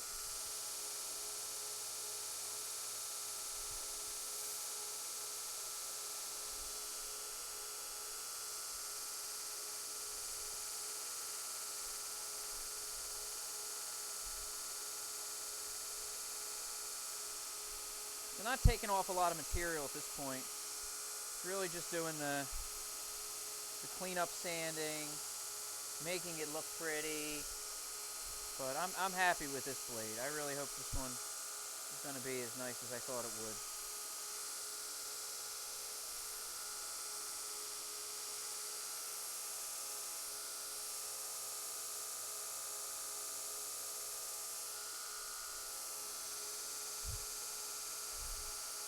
I'm just glad I can bring you guys some high quality product and some pretty good internet content all at the same time. Make a fun blade and show you guys how it's done, and then if you really like the blade, you can buy it. So it's even better, you know? You can't really usually just buy internet content. Well, I guess some you can.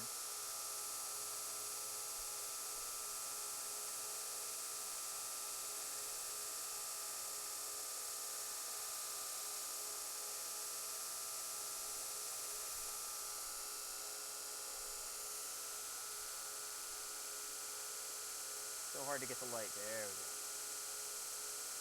go. This doesn't even look like I did it. Like, it feels like I just did material removal. This was hand forged, by the way.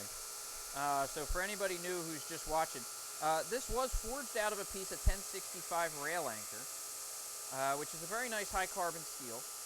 And the light just died. It's a pretty good high carbon steel. I've been making most of my blades out of it because it gets great results. And it's a good steel to work with, but it starts out a little unruly. That's the nicest word I can really use for this metal. It's thick. The high carbon makes it really tricky to get kind of started with, and it's just a big fat lump of metal when it starts. It's just this big fat curvy thing. So I'll show you a piece in a moment for comparison for anybody who's watching and hasn't seen the beginning of the forging process. Let me grab one.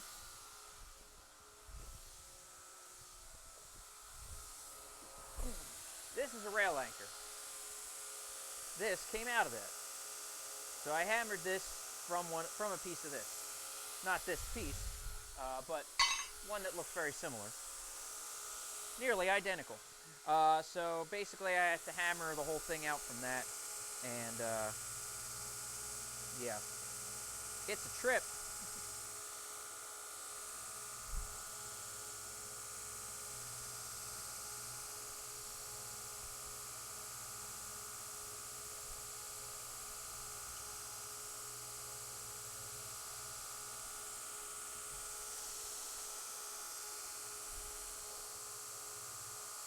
Okay, and now the magical bevel grinding tool.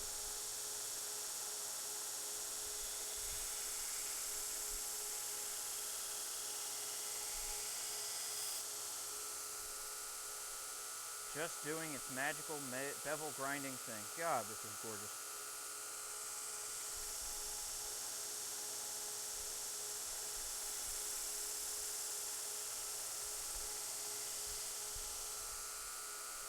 Okay, flip it over. Do the other side.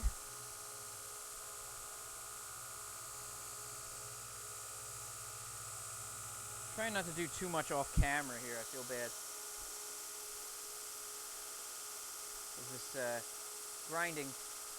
This grinding cam that I've set up is a little close, so you can't see much more of the shop. So, trying to keep as much on camera as I can here. So set the thing on there. There we go. Okay.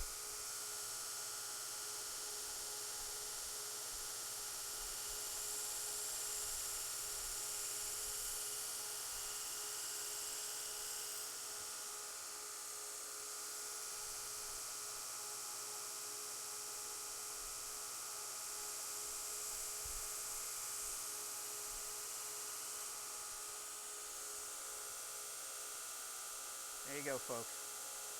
I don't know how much nicer I can do than that. I am super happy with it.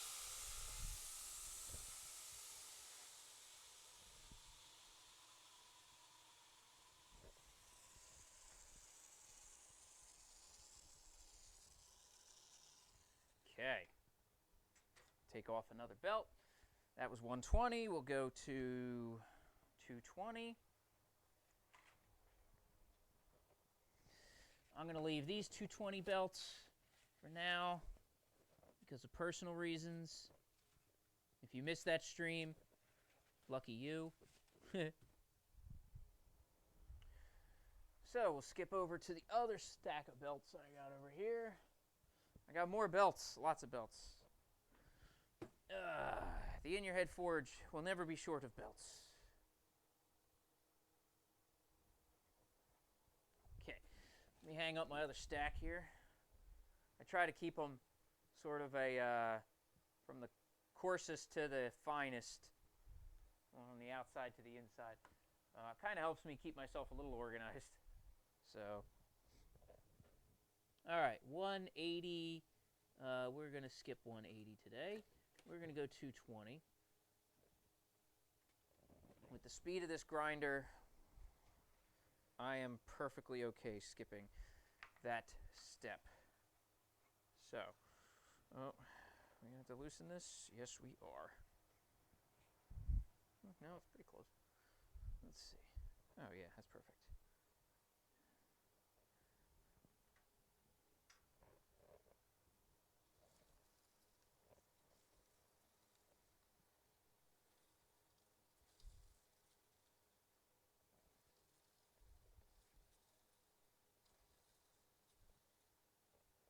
Come on, track right. There we go. Okay. Still going to have to figure out why the filings are pouring on here. But there we go. So that's tightened up now. And now we do the next step. 220. Grind it all up.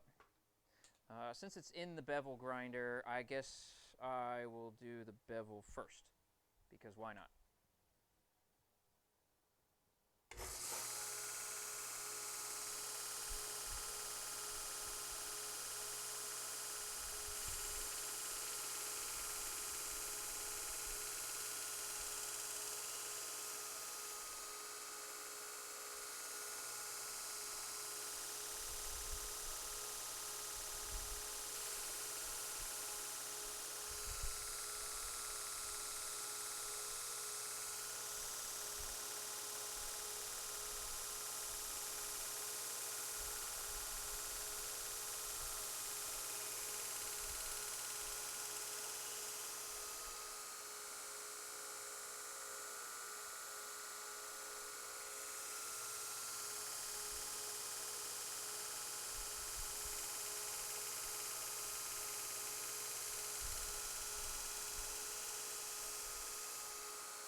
Go.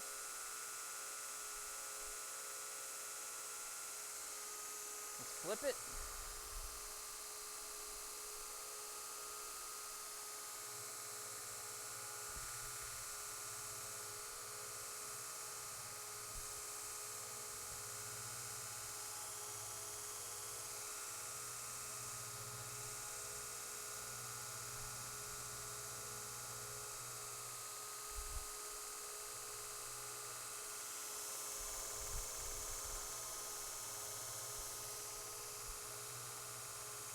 Sorry, this part of the process takes a little bit, unfortunately. There you go.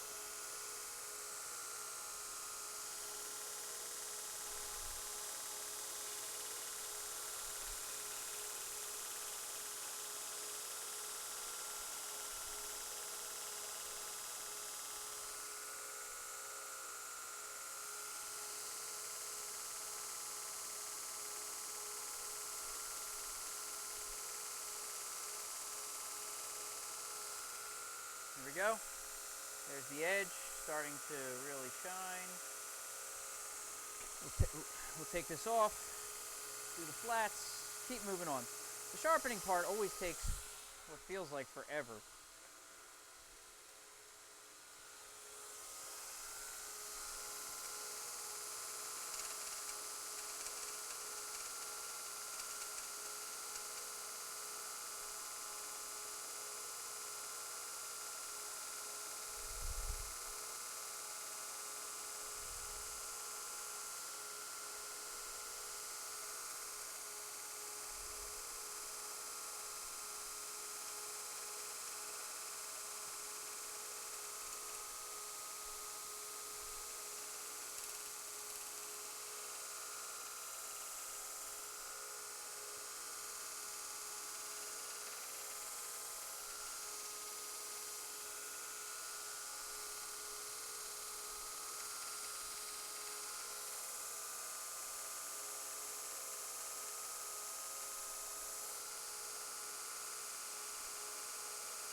Cooling water.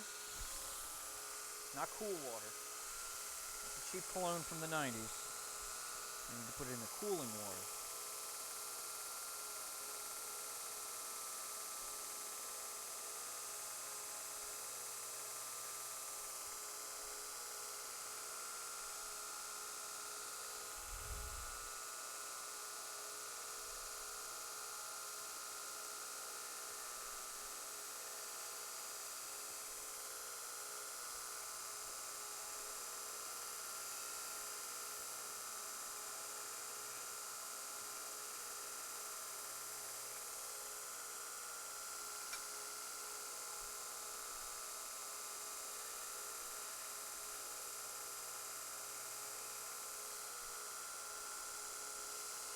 Okay, come on. We can fix this. Let's go.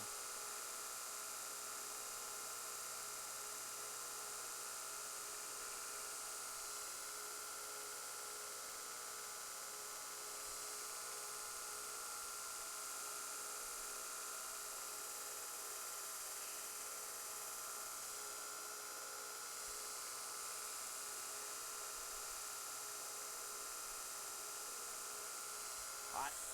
Hot. Very hot. You know it's hot because it's hot through your gloves.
Okay. I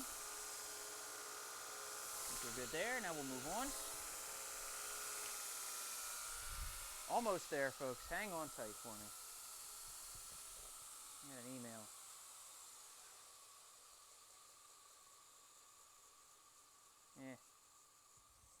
Nothing special. My bank telling me that they're not going to be open much. Whatever.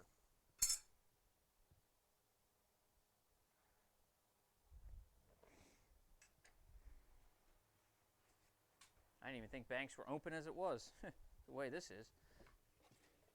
Okay, we're going to go 320. See how the 320 looks. If I like the look of the 320, I'm just going to leave the 320 on the sides, and I will promptly etch the blade.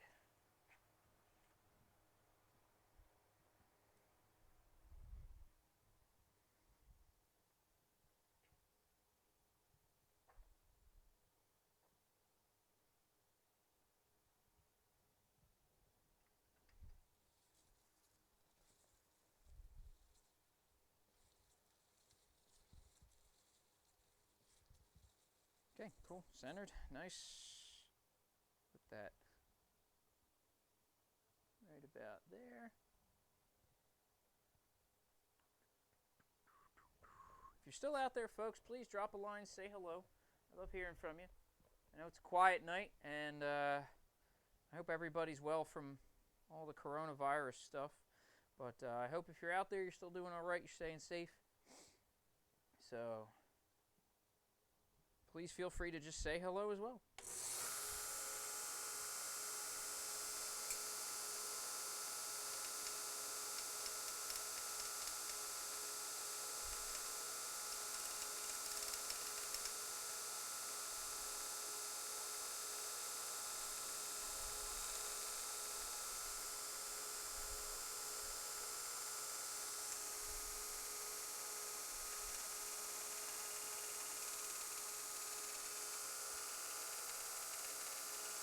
Why is it juddering like this?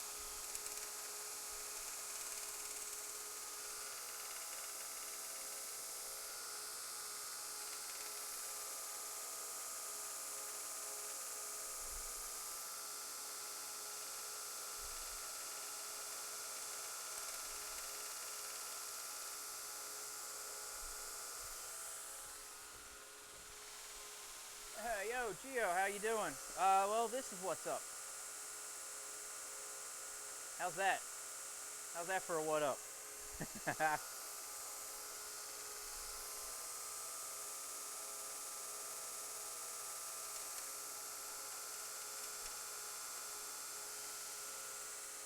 Yeah, well, my birthday present arrived today, and I got to use it today, and I'm using it currently, and I will use it again in a moment. As soon as I get the rest of the sides flat, I am using the new bevel grinding jig that I have that is absolutely incredible. And I will show you how it works. Let me show you its features. Sorry, I like that guy's channel. He's hilarious. I think his accent cracks me up more than anything else.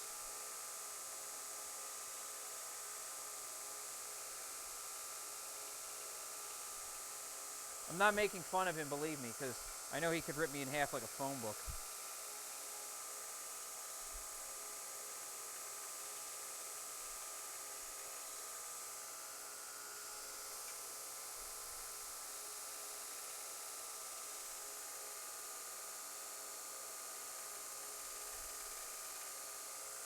So, yeah, basically, this blade has a very nice new bevel jig that I'm getting to use on it. So, I'm using it for all it's worth.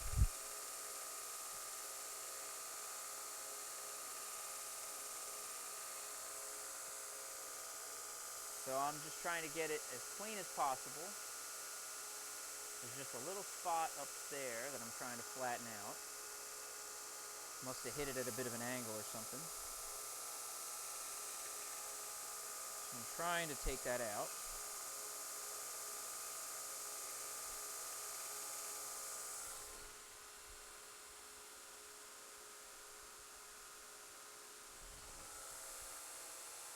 It's almost gone.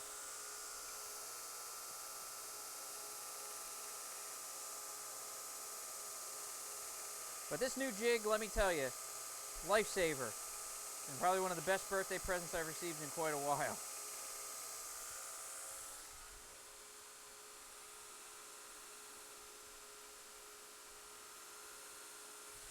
Almost there. Just a little bit of spot left. You can see that little dry spot right there at the top. I'm just going to try chase that out, and we'll be good.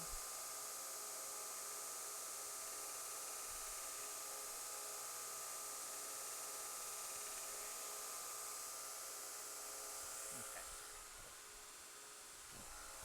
All right, now we go to the other side. Clean this up.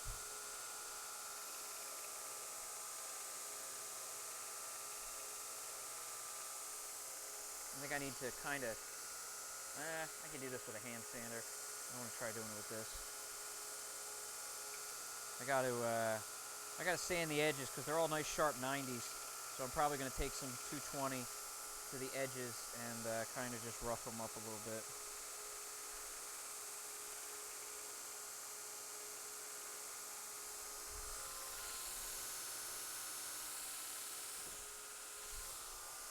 Too hot.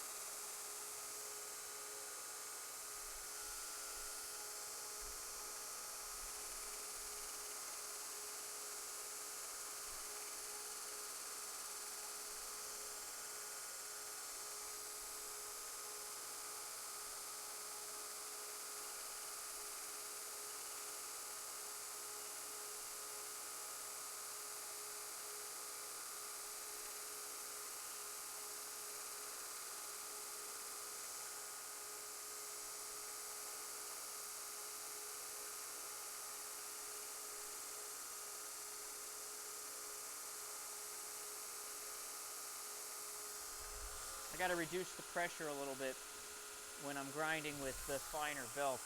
I have to take some of that pressure off and just be a little bit more tame here.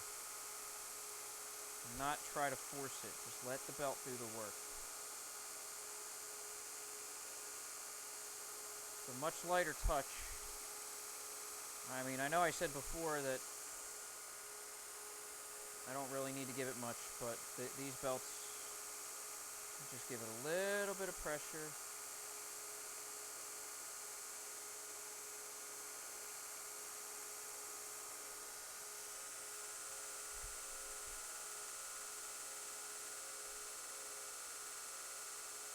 Bunch of greasy fingerprints on there.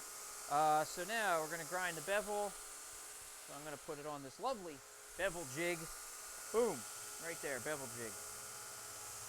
I'm going to try to do this while it's on again, because I'm getting good at it.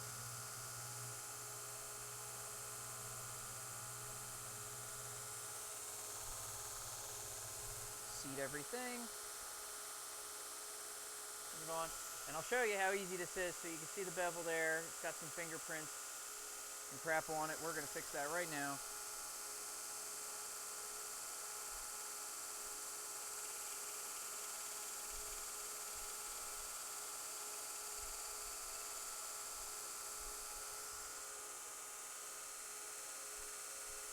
Cleaner already.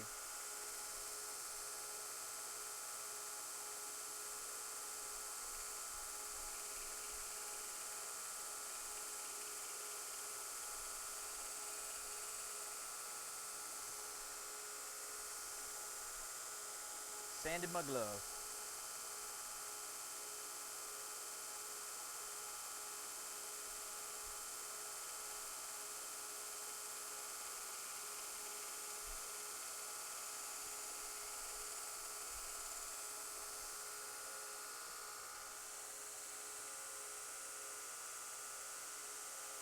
Hard to get the light to reflect off of it. There we go.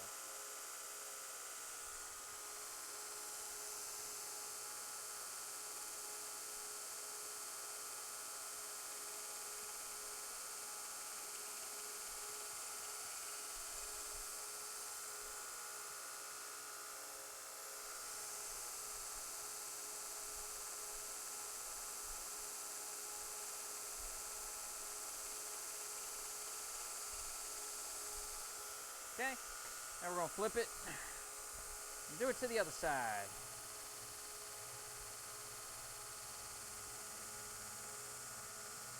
Probably an easier way to do this than resting it half on my stomach while it's still on the spool, but that would mean I'm not trying.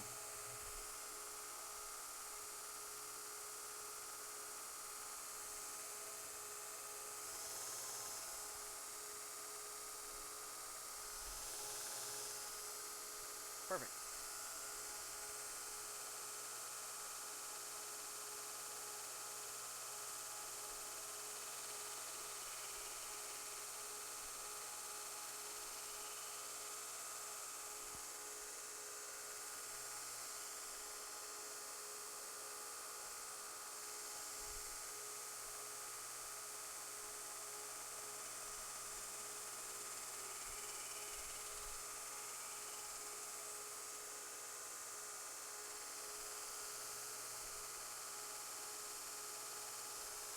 Oh, sorry. I need it.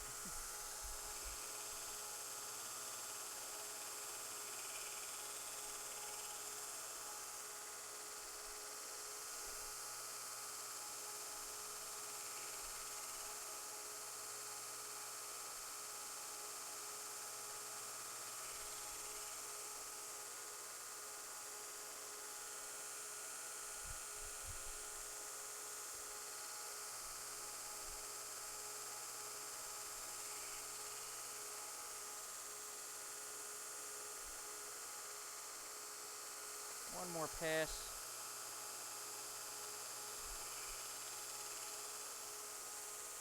Clean it up very nicely. Boom. All right, cool. That's that. Now we're going to acid etch this bad boy. This is not a very exciting part of the process, nor is it when my grinder brush falls, my wire brush falls on the floor.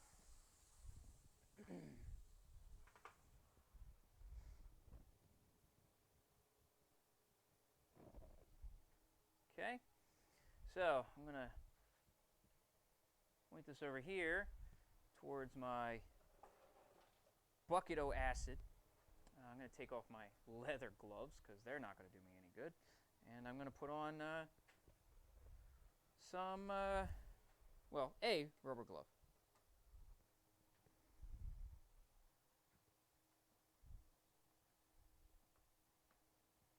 So I just want to get this pretty cleaned up.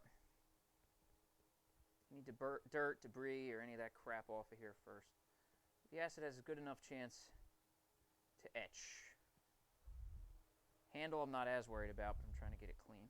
So, but I am going to etch all the way up, so I need the glove so I can put my hand in there, since I haven't quite figured out a way to tie something on here and keep it on there without dropping the blade into the stuff. So, pull the lid off. There we go. Sorry if this isn't the most exciting part of this, but necessary. Actually, let me get a better clean towel here.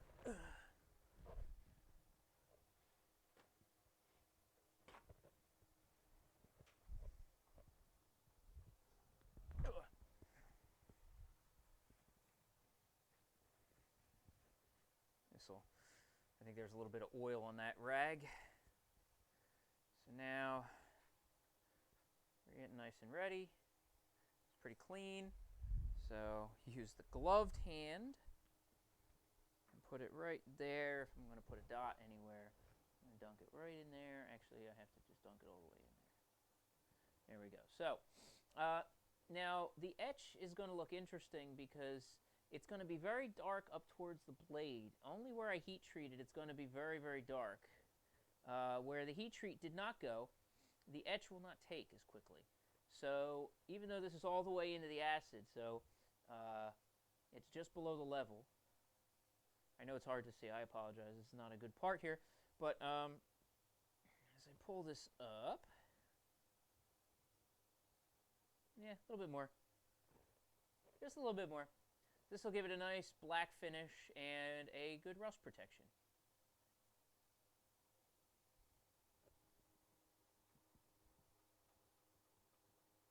Okay. And that black finish will go up to about where the heat treat was.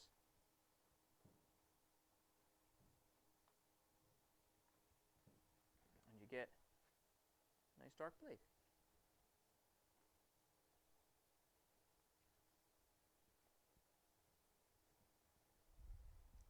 Get this glove off real quick. Set this down here.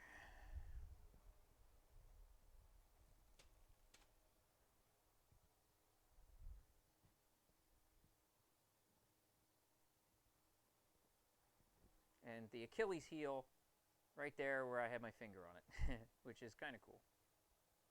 Kind of a neat little mark there.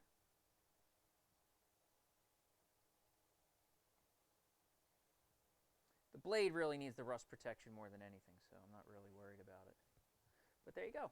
So now it's got the nice black acid etch, so you can see the little difference there as that one spot, so you can see how dark it is.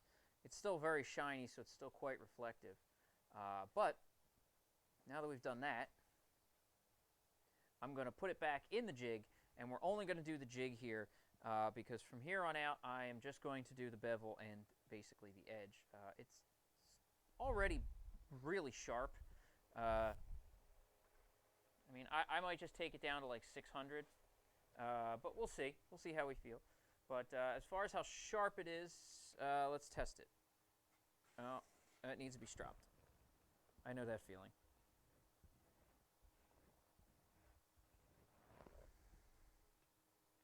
Yeah, it's not fine enough yet. It's still catching the leather. So we're gonna take it down. We're gonna keep going then. We're gonna go as far as I go until I'm not frustrated. So one step at a time here. So that's 320. We're gonna go 4, 6, 8, 1,000, and see what we get.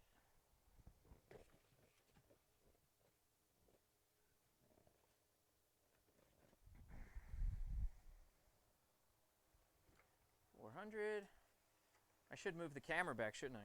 That'd be smart.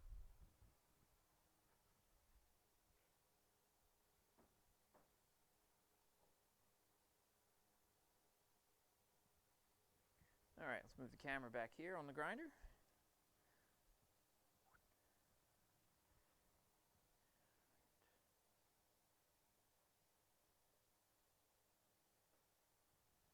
Cool. Shove that back in there. So now it's going to be all bevel grinder from here out. So I'm only going to do the bevel, so that'll bring out the silver edge on the bevel, and the rest of the blade will stay protected with the acid etch. Very simple, right?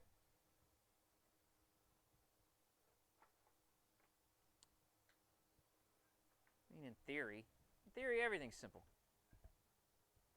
Well, that's not true.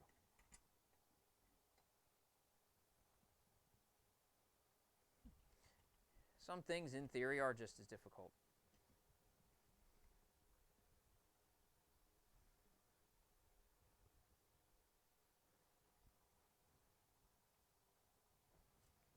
So let's see, that should work. Let's tighten up the belt first.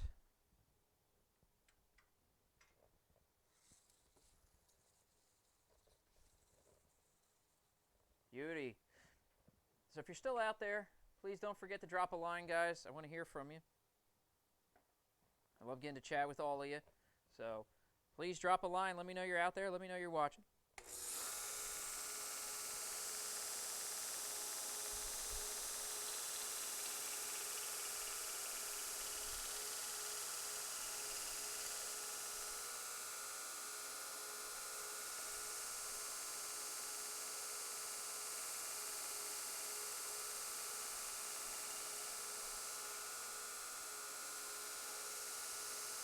So, it used to be a little hard to tell the difference in the contrast with the blades, but now it's easy to spot.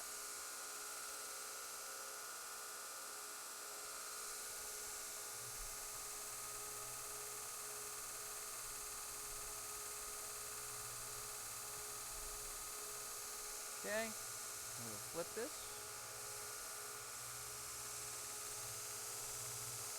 I'm getting the hang of this. I think I am.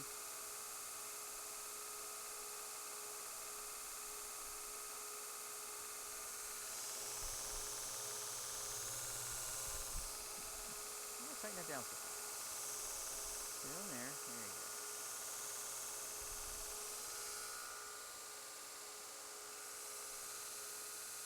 So here you go, before.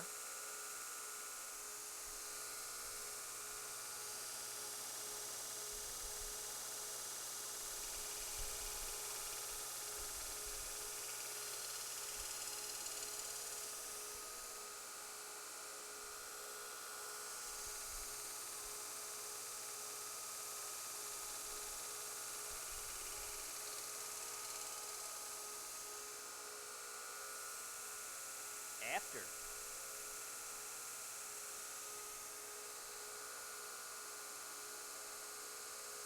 Cool. Let me give it one more little pass here.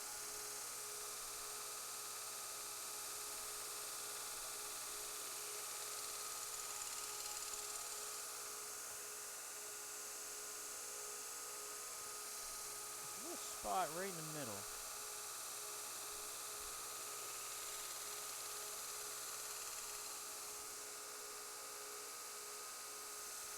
Perfect. Now I only have to switch this thing back and forth once per belt, which is nice.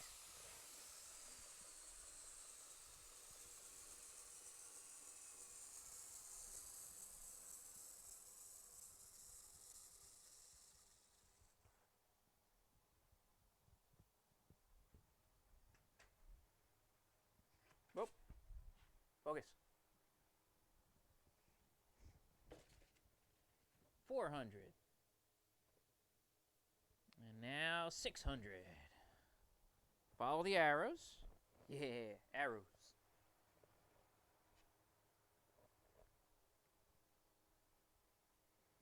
Gotta use the arrows. I don't know what happens if you don't. I don't want to find out. I don't want to live in that world.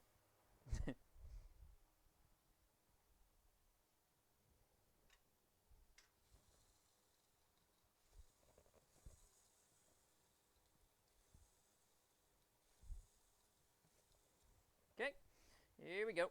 Next one, 600.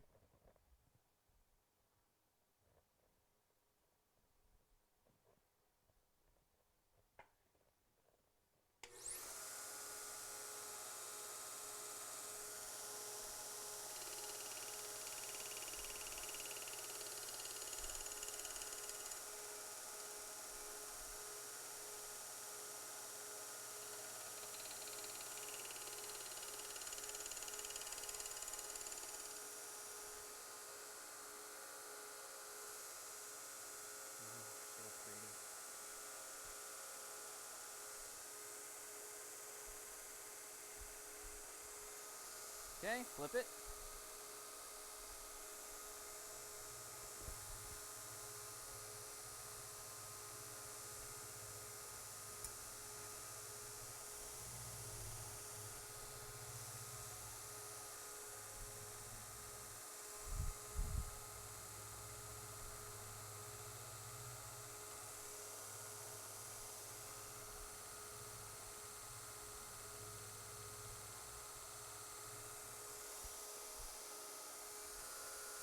Got this awesome handle back here too. This lovely handle, which they did a nice job of polishing up, I want to say. I want to throw that in there too.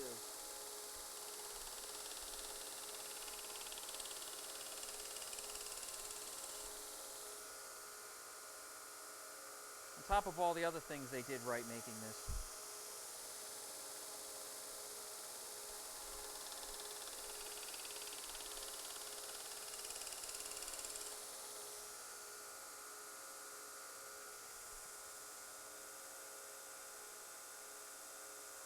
Okay, sexy, sexy. 800 coming up. Running out of belts, folks. So if you're hanging around, if you got anything to say, now's a great time.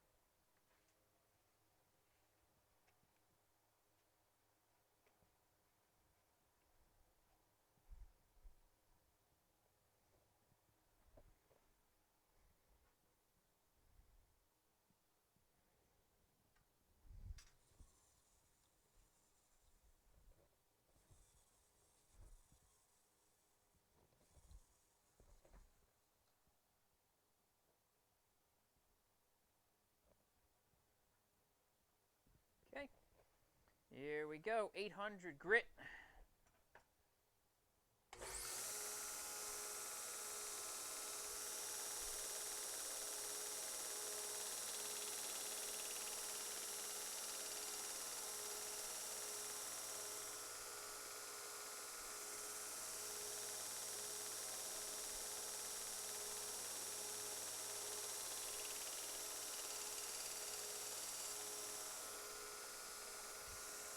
I don't know, guys. Tell me that don't look impressive.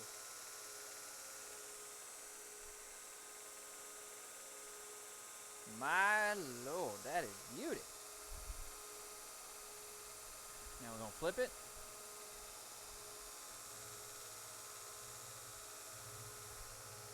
I need a new table. Shoe right there. This here. Set that down. This is just more monotonous than anything else. Just going back and forth with the clamp. I'm kind of tempted to try out like a different clamp.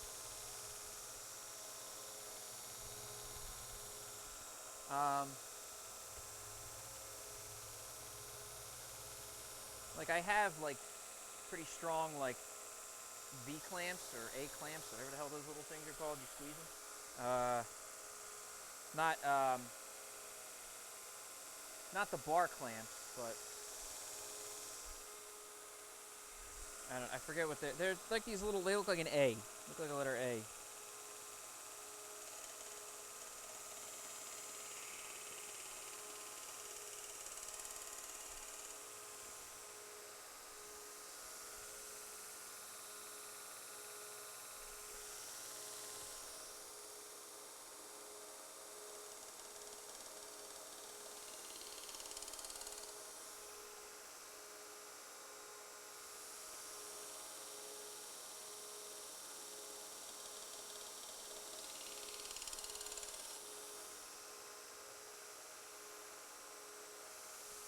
Okay. Looking good.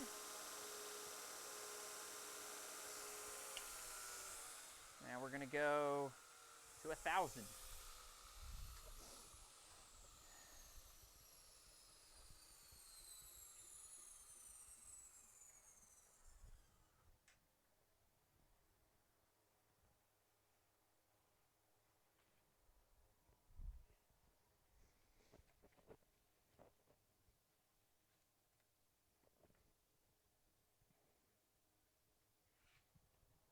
One thou.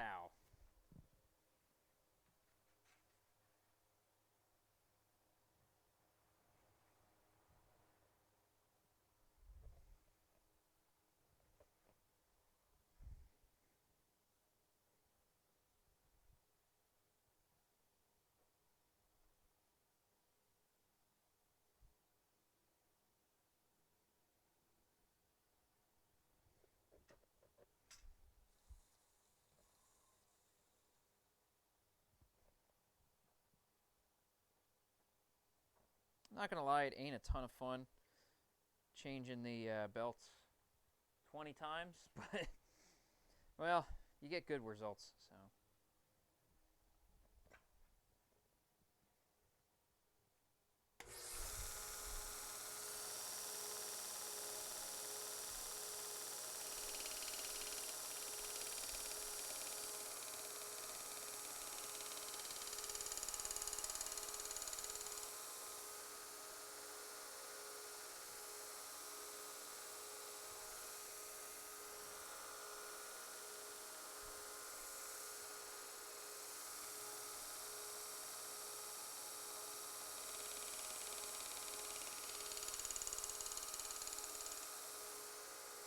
Okay, switch.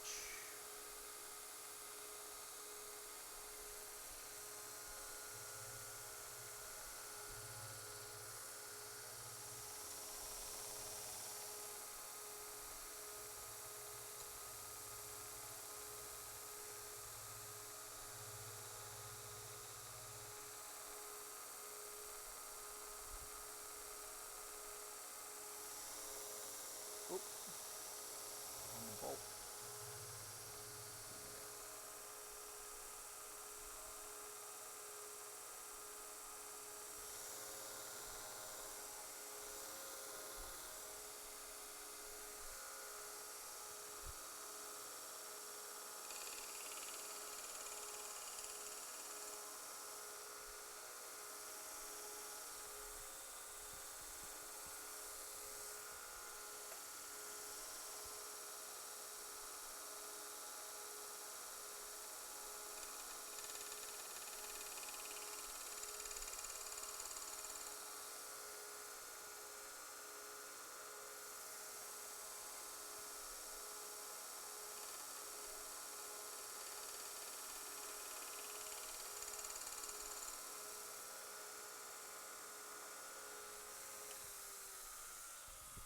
Okay. 1,500 and then 5,000. And we are done.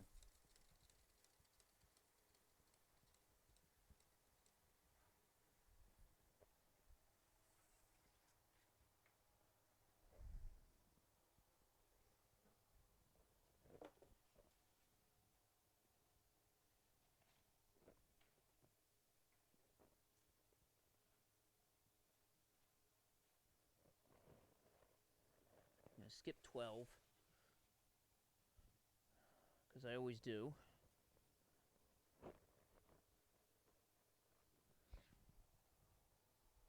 15 arrows. There they are.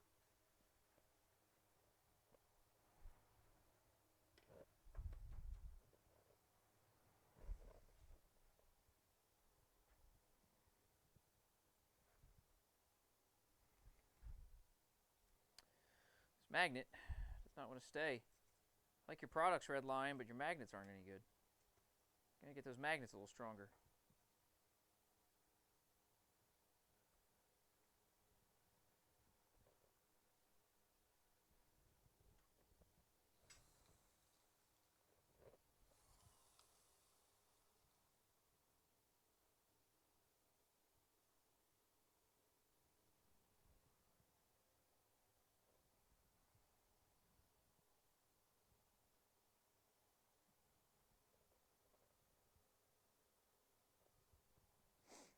I'm gonna have to adjust these plates later. Not now. Later.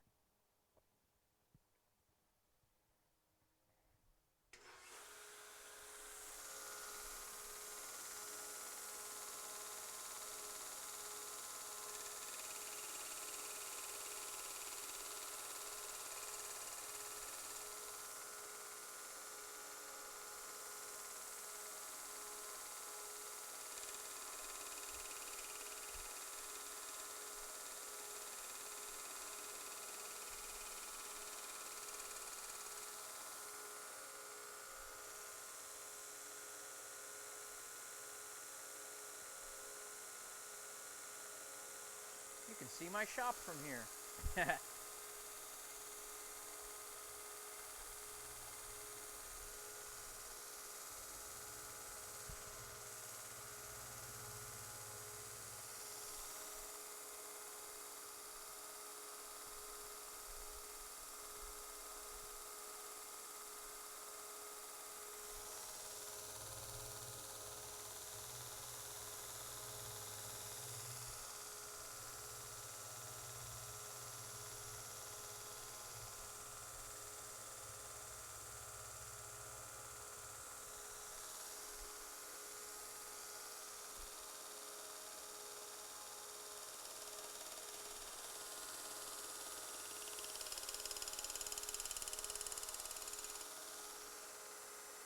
you guys could see the pure look of concentration on my face from here.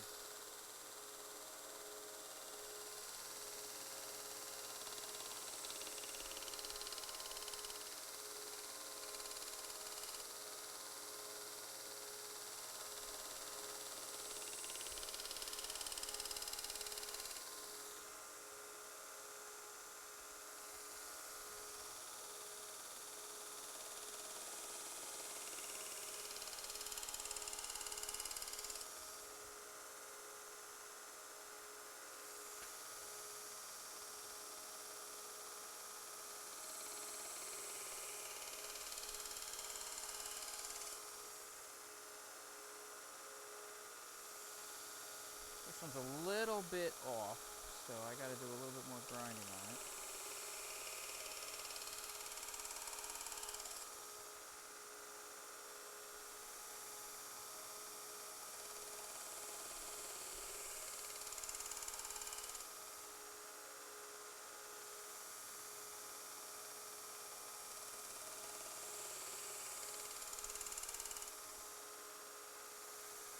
Almost there.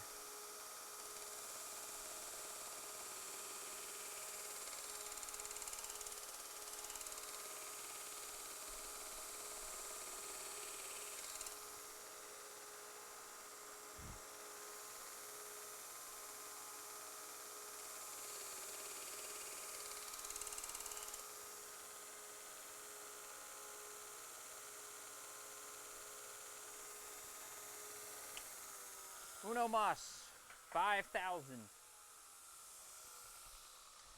And we're all done. So if you're out there, please say something now, guys. We're almost done. Then I get to sit and do the relaxy part where I just tie knots. That's the easy stuff. My wife's upstairs tying knots. She's crocheting currently. She's tying a lot more knots than I am.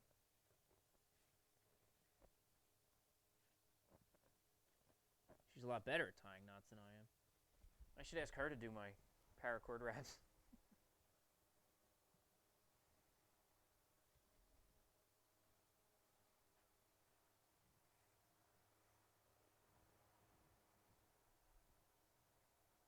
Okay, 5,000 grits.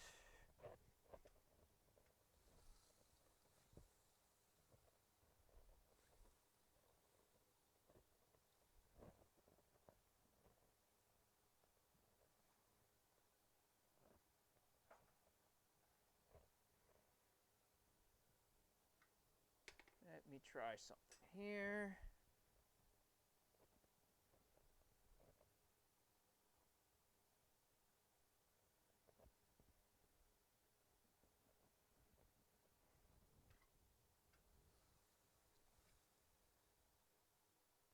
That's a little better. Center that. Done. Done. Perfect. Start it up.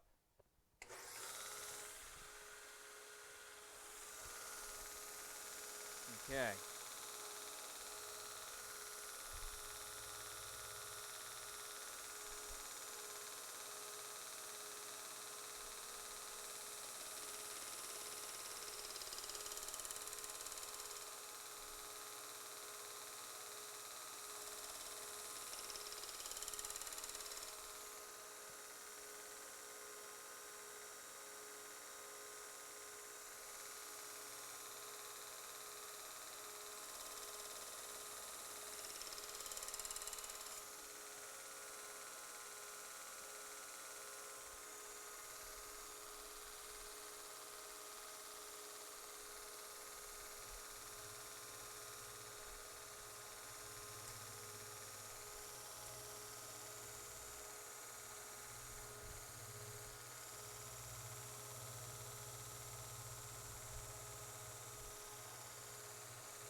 Trying to be super careful with this thing.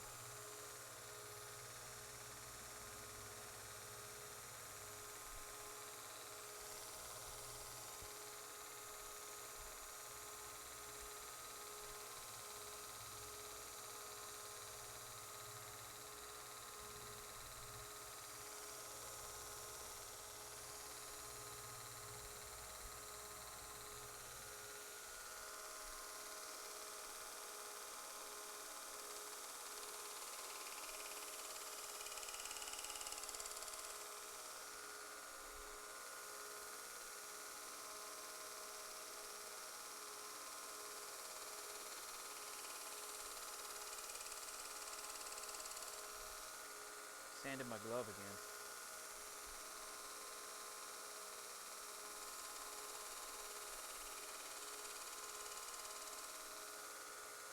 And there we go. One Dunzo knife.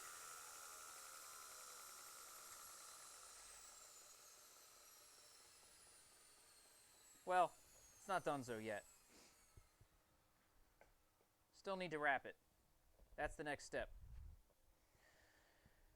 Let me disassemble this. I don't like to leave the belts under tension.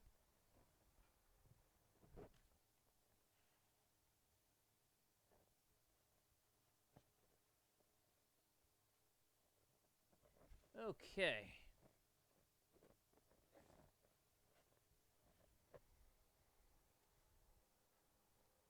These are way more unruly than the 36 grit and such are, because the 36 grit are nice and stiff. They just kind of stay where you put them.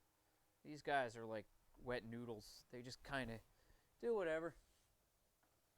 The other belts are a little more al dente. All right, now let's move the camera. I'm just going to keep it in this one for now and try not to get it hooked on everything in the shop. And bingo. Cool. So I'm going to bring some stuff over here. I need to put my bitchin' magnet away because it's getting stuck on everything.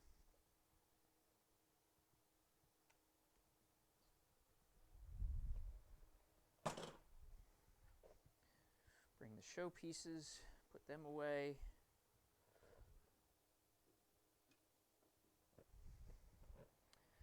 All right, now we got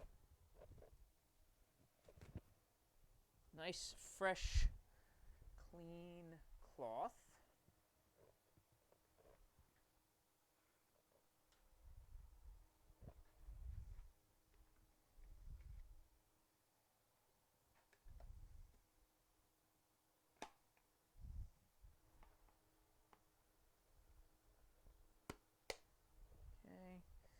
Calipers back here.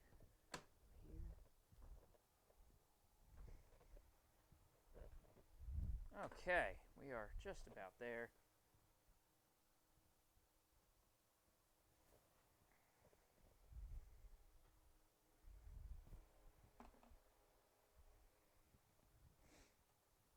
Cord. I need some scissors. I'm going to need a lighter.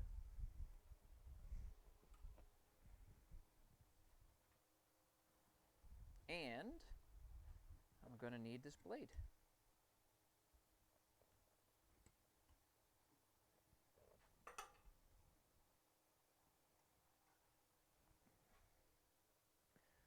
So there we go. Let's wrap this sucker up. I wish I had a better place to put this thing. I'm going to put it on top of the heat treat for now.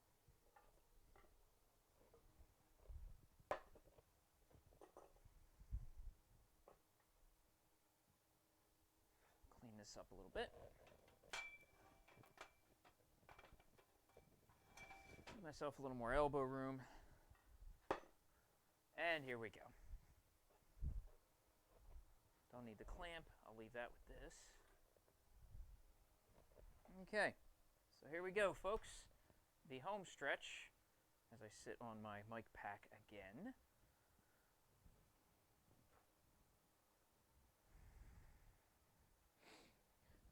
Let's see, how much of this stuff are we going to need here?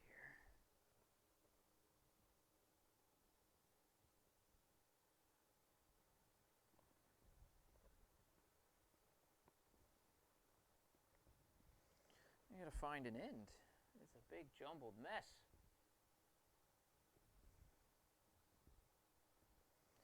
I got this in like a gigantic ball a long time ago. I'm finally wearing the ball out, which is nice. But fortunately, it's a big knotted mess.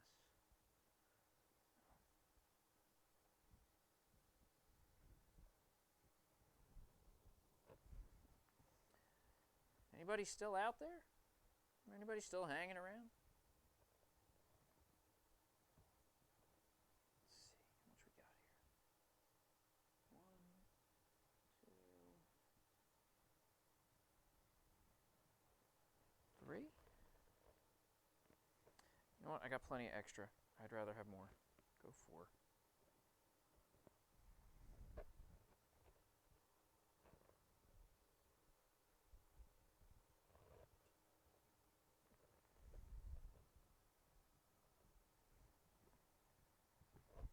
It's probably way too much, but I don't feel like wrapping this twice because it's the end of the night. Oh, wow, that's way too much. Okay, I must have been drunk.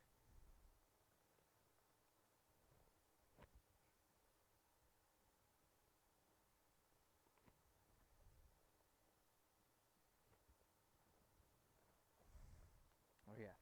Yeah, let me make sure it's perfectly even so I don't run out on one side. Dummy.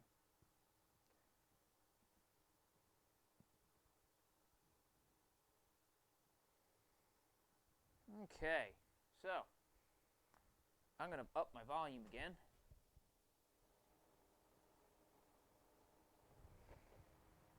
And I'm back. Yay! Ditch my earplugs.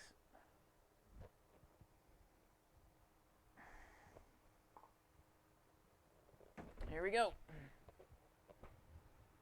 Now for the exciting part. Oh man, again. This mic pack is driving me crazy.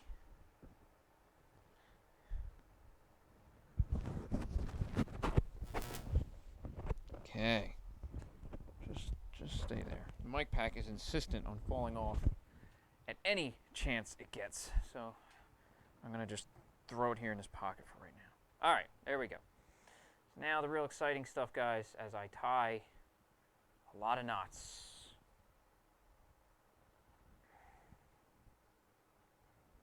Now is an awesome time if you want to talk to me. Now is a really great time.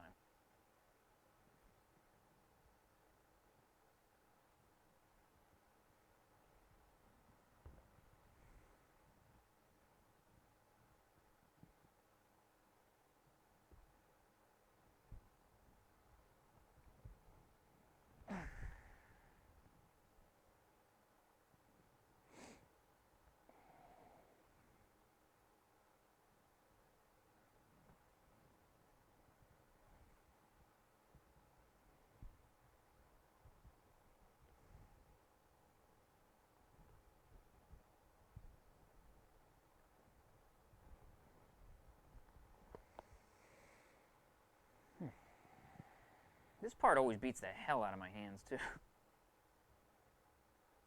You really try to pull these knots tight. You're really just, really just pulling these things and you can wear your fingers a little bit.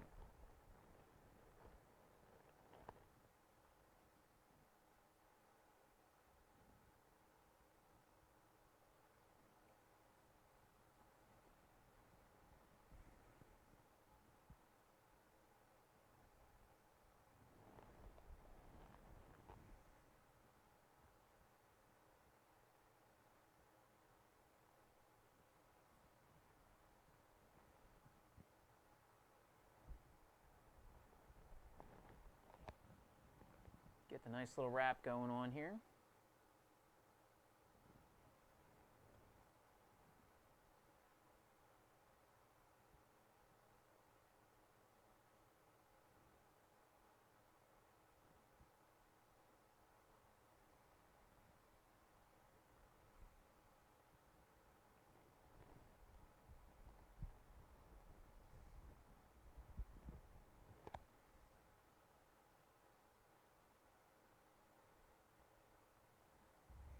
I think I found my new favorite knife.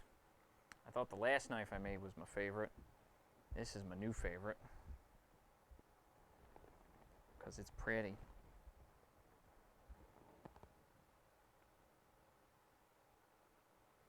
I want to see the look on my wife's face when she actually sees it, because she's watched my progress for the last year as I've been doing this stuff, kind of watching me come through this and learn and get better. And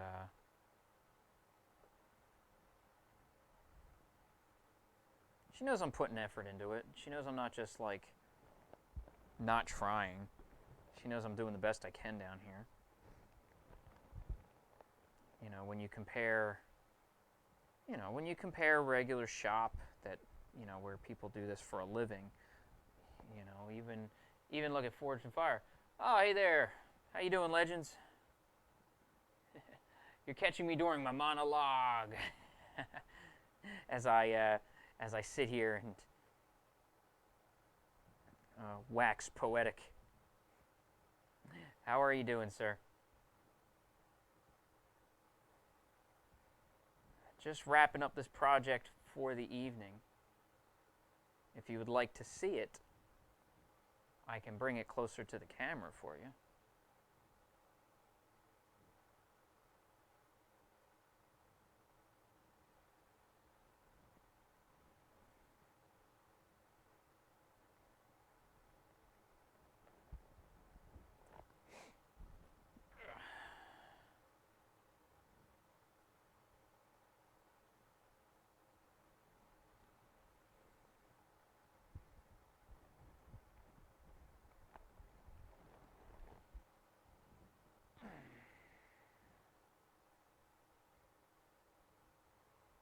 Hope you're doing well today, though, Legend. I hope everything's going well. It's nice always seeing some loyal Twitch viewers as we as the evening winds on.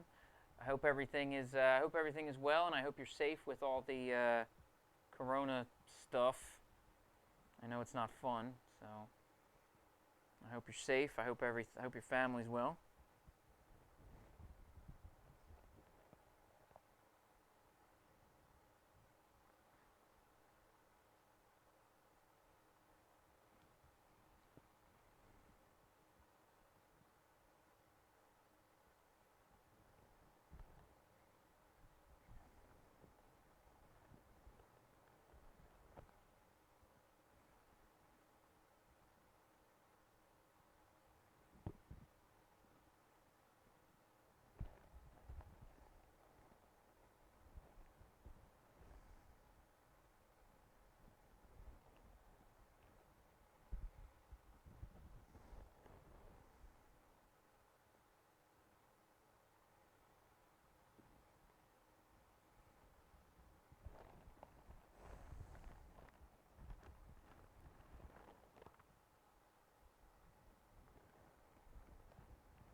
Got enough left over on this thing to probably do a lanyard on it, but I don't know if I'm going to do that.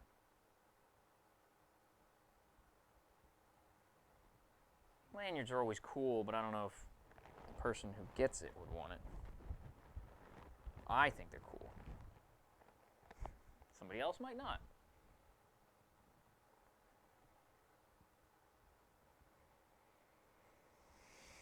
As we approach the end of the evening,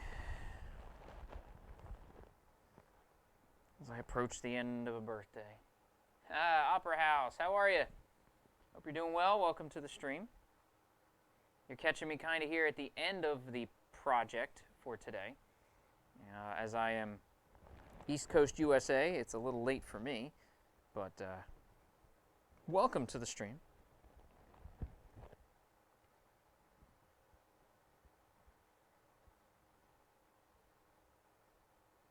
Oh, I appreciate it. Well, thank you for stopping in. I hope you heard good things.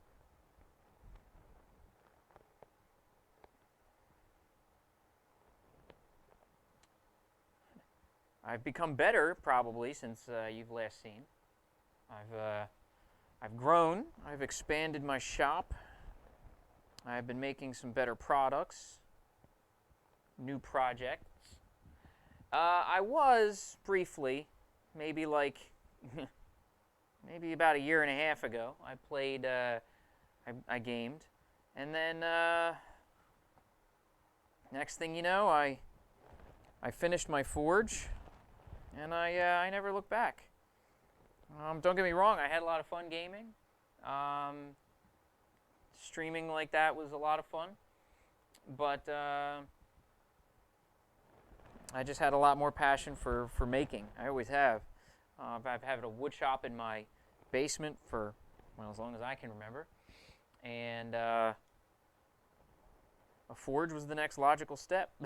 Well, no, I guess it's not really a logical step, but yeah, you probably heard of me through Computer Networks or whatever he changed his name to. But he was a very nice gentleman who liked to hang around in my stream. But I kind of gave up streaming gaming for a while because as I was in the middle of gaming, I was playing a game. I was playing Monster Hunter World and Dragon Quest, I don't know, something on the PS2. And the problem was I always used to play these two games with my cat.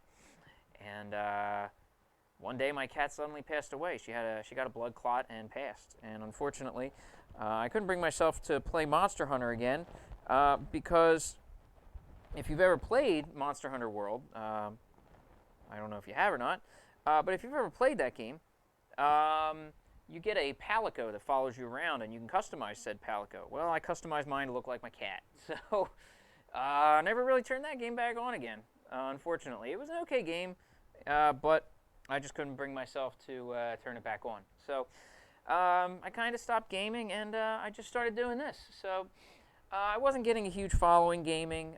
Probably my favorite follower was Computer Network. Awesome guy. Really nice to chat with and hang on stream. But, you know, problem was I didn't get a big following. And I felt like I was using my time in gaming. And even if nobody watched, the problem was I would wrap up at the end of the day and I had nothing to show for it. And now I'm down here. And even if you guys were not here to watch this, and some of you are, which is awesome, but hold on one second. I gotta focus here, which I didn't.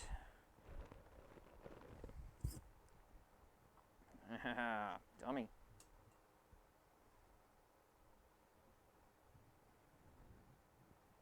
See, this is why I focus.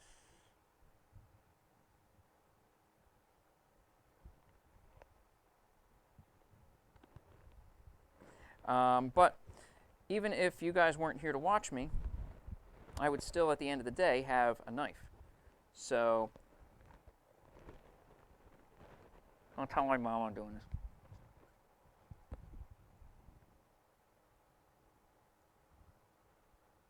this.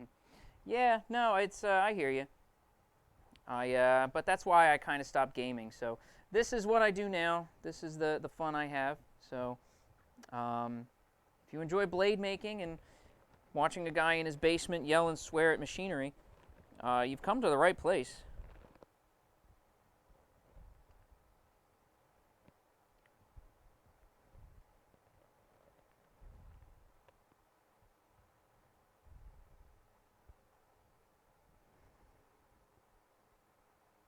Try to hold this in place here.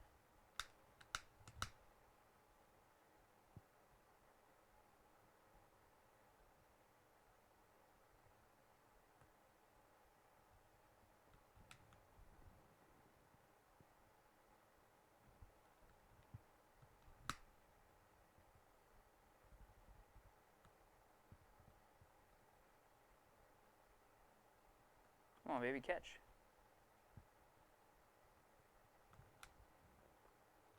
No, catch.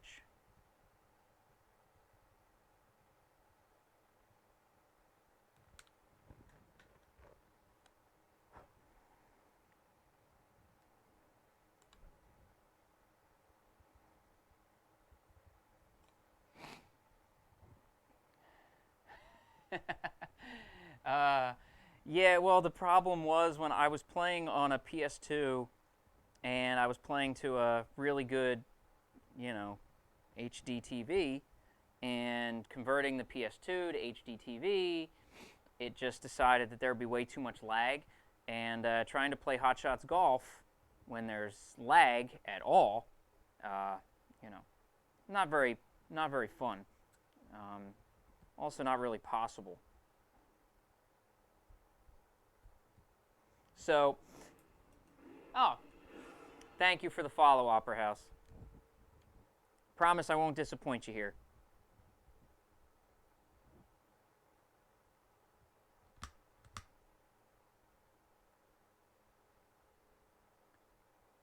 I know this is the quiet part of the stream here, without a lot going on, and my fan is blowing this thing all over the place.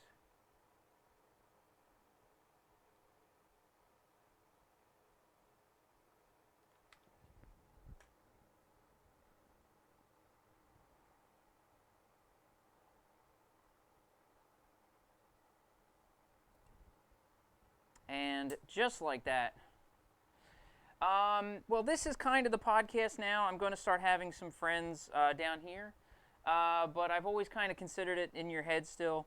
The YouTube videos are still up. All the stuff I used to do is still on my YouTube, so you can feel free to check out some of the videos I did. It's pretty tough trying to get guests, especially because I wasn't growing too fast, so it was very hard to get interviews. So I kind of, that's why I stick to this now. It's got a lot more potential, and I make things like this. This is today's project.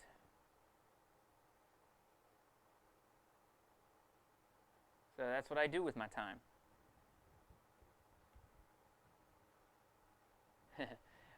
Well, the podcasts were fun because I did get to talk about games with people. I was a gamer, so I kind of like to mix a little bit of game talk in there. I thought that was kind of fun, so I like to ask people, like, what was your favorite old game? Things like that, because I kind of thought that was sort of the fun part of it.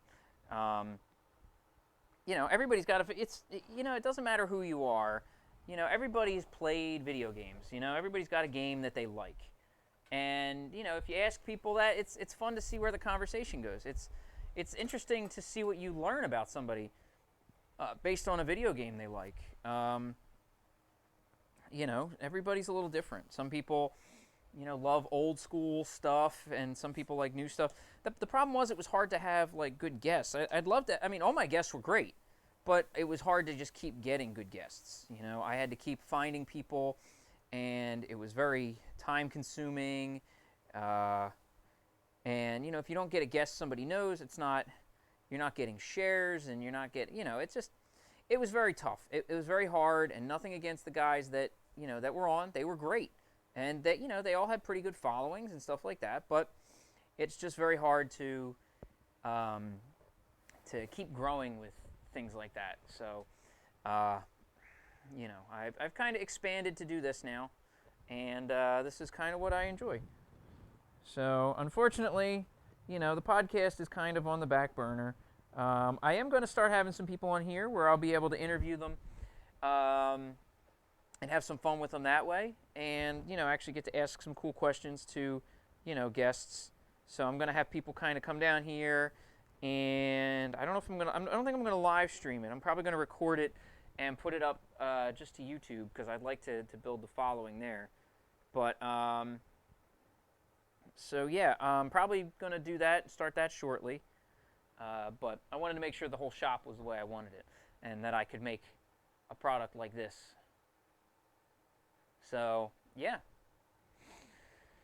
that's what I've been up to. So.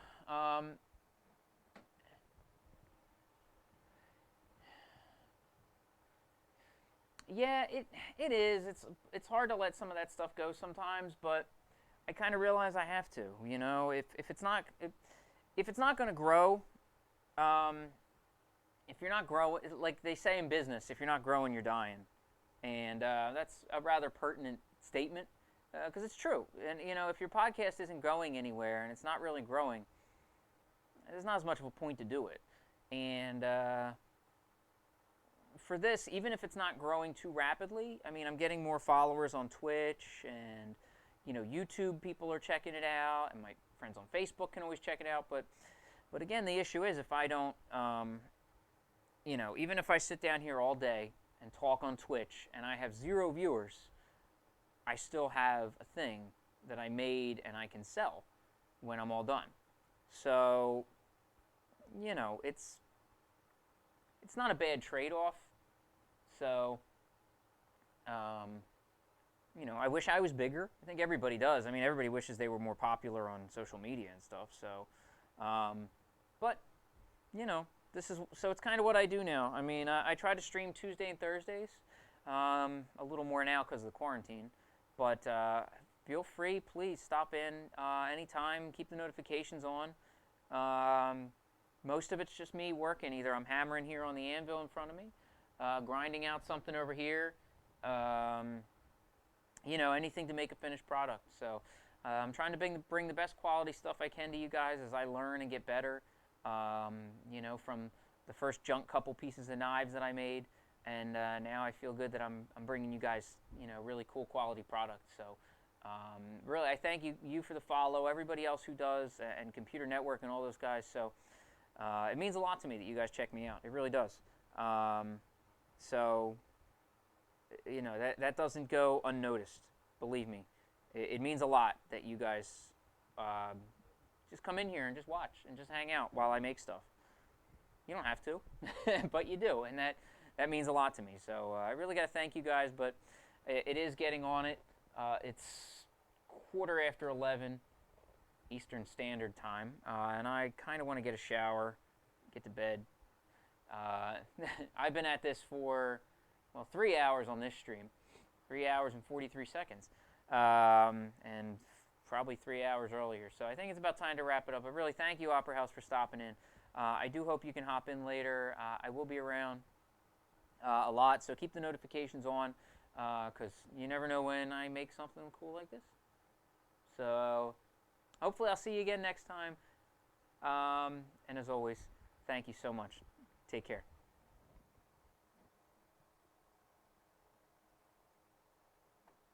Well, please do. Please get him back. Tell him I miss him. I haven't seen him in a while. He's a great guy, so please give him a yell. Tell him to get his butt back in here.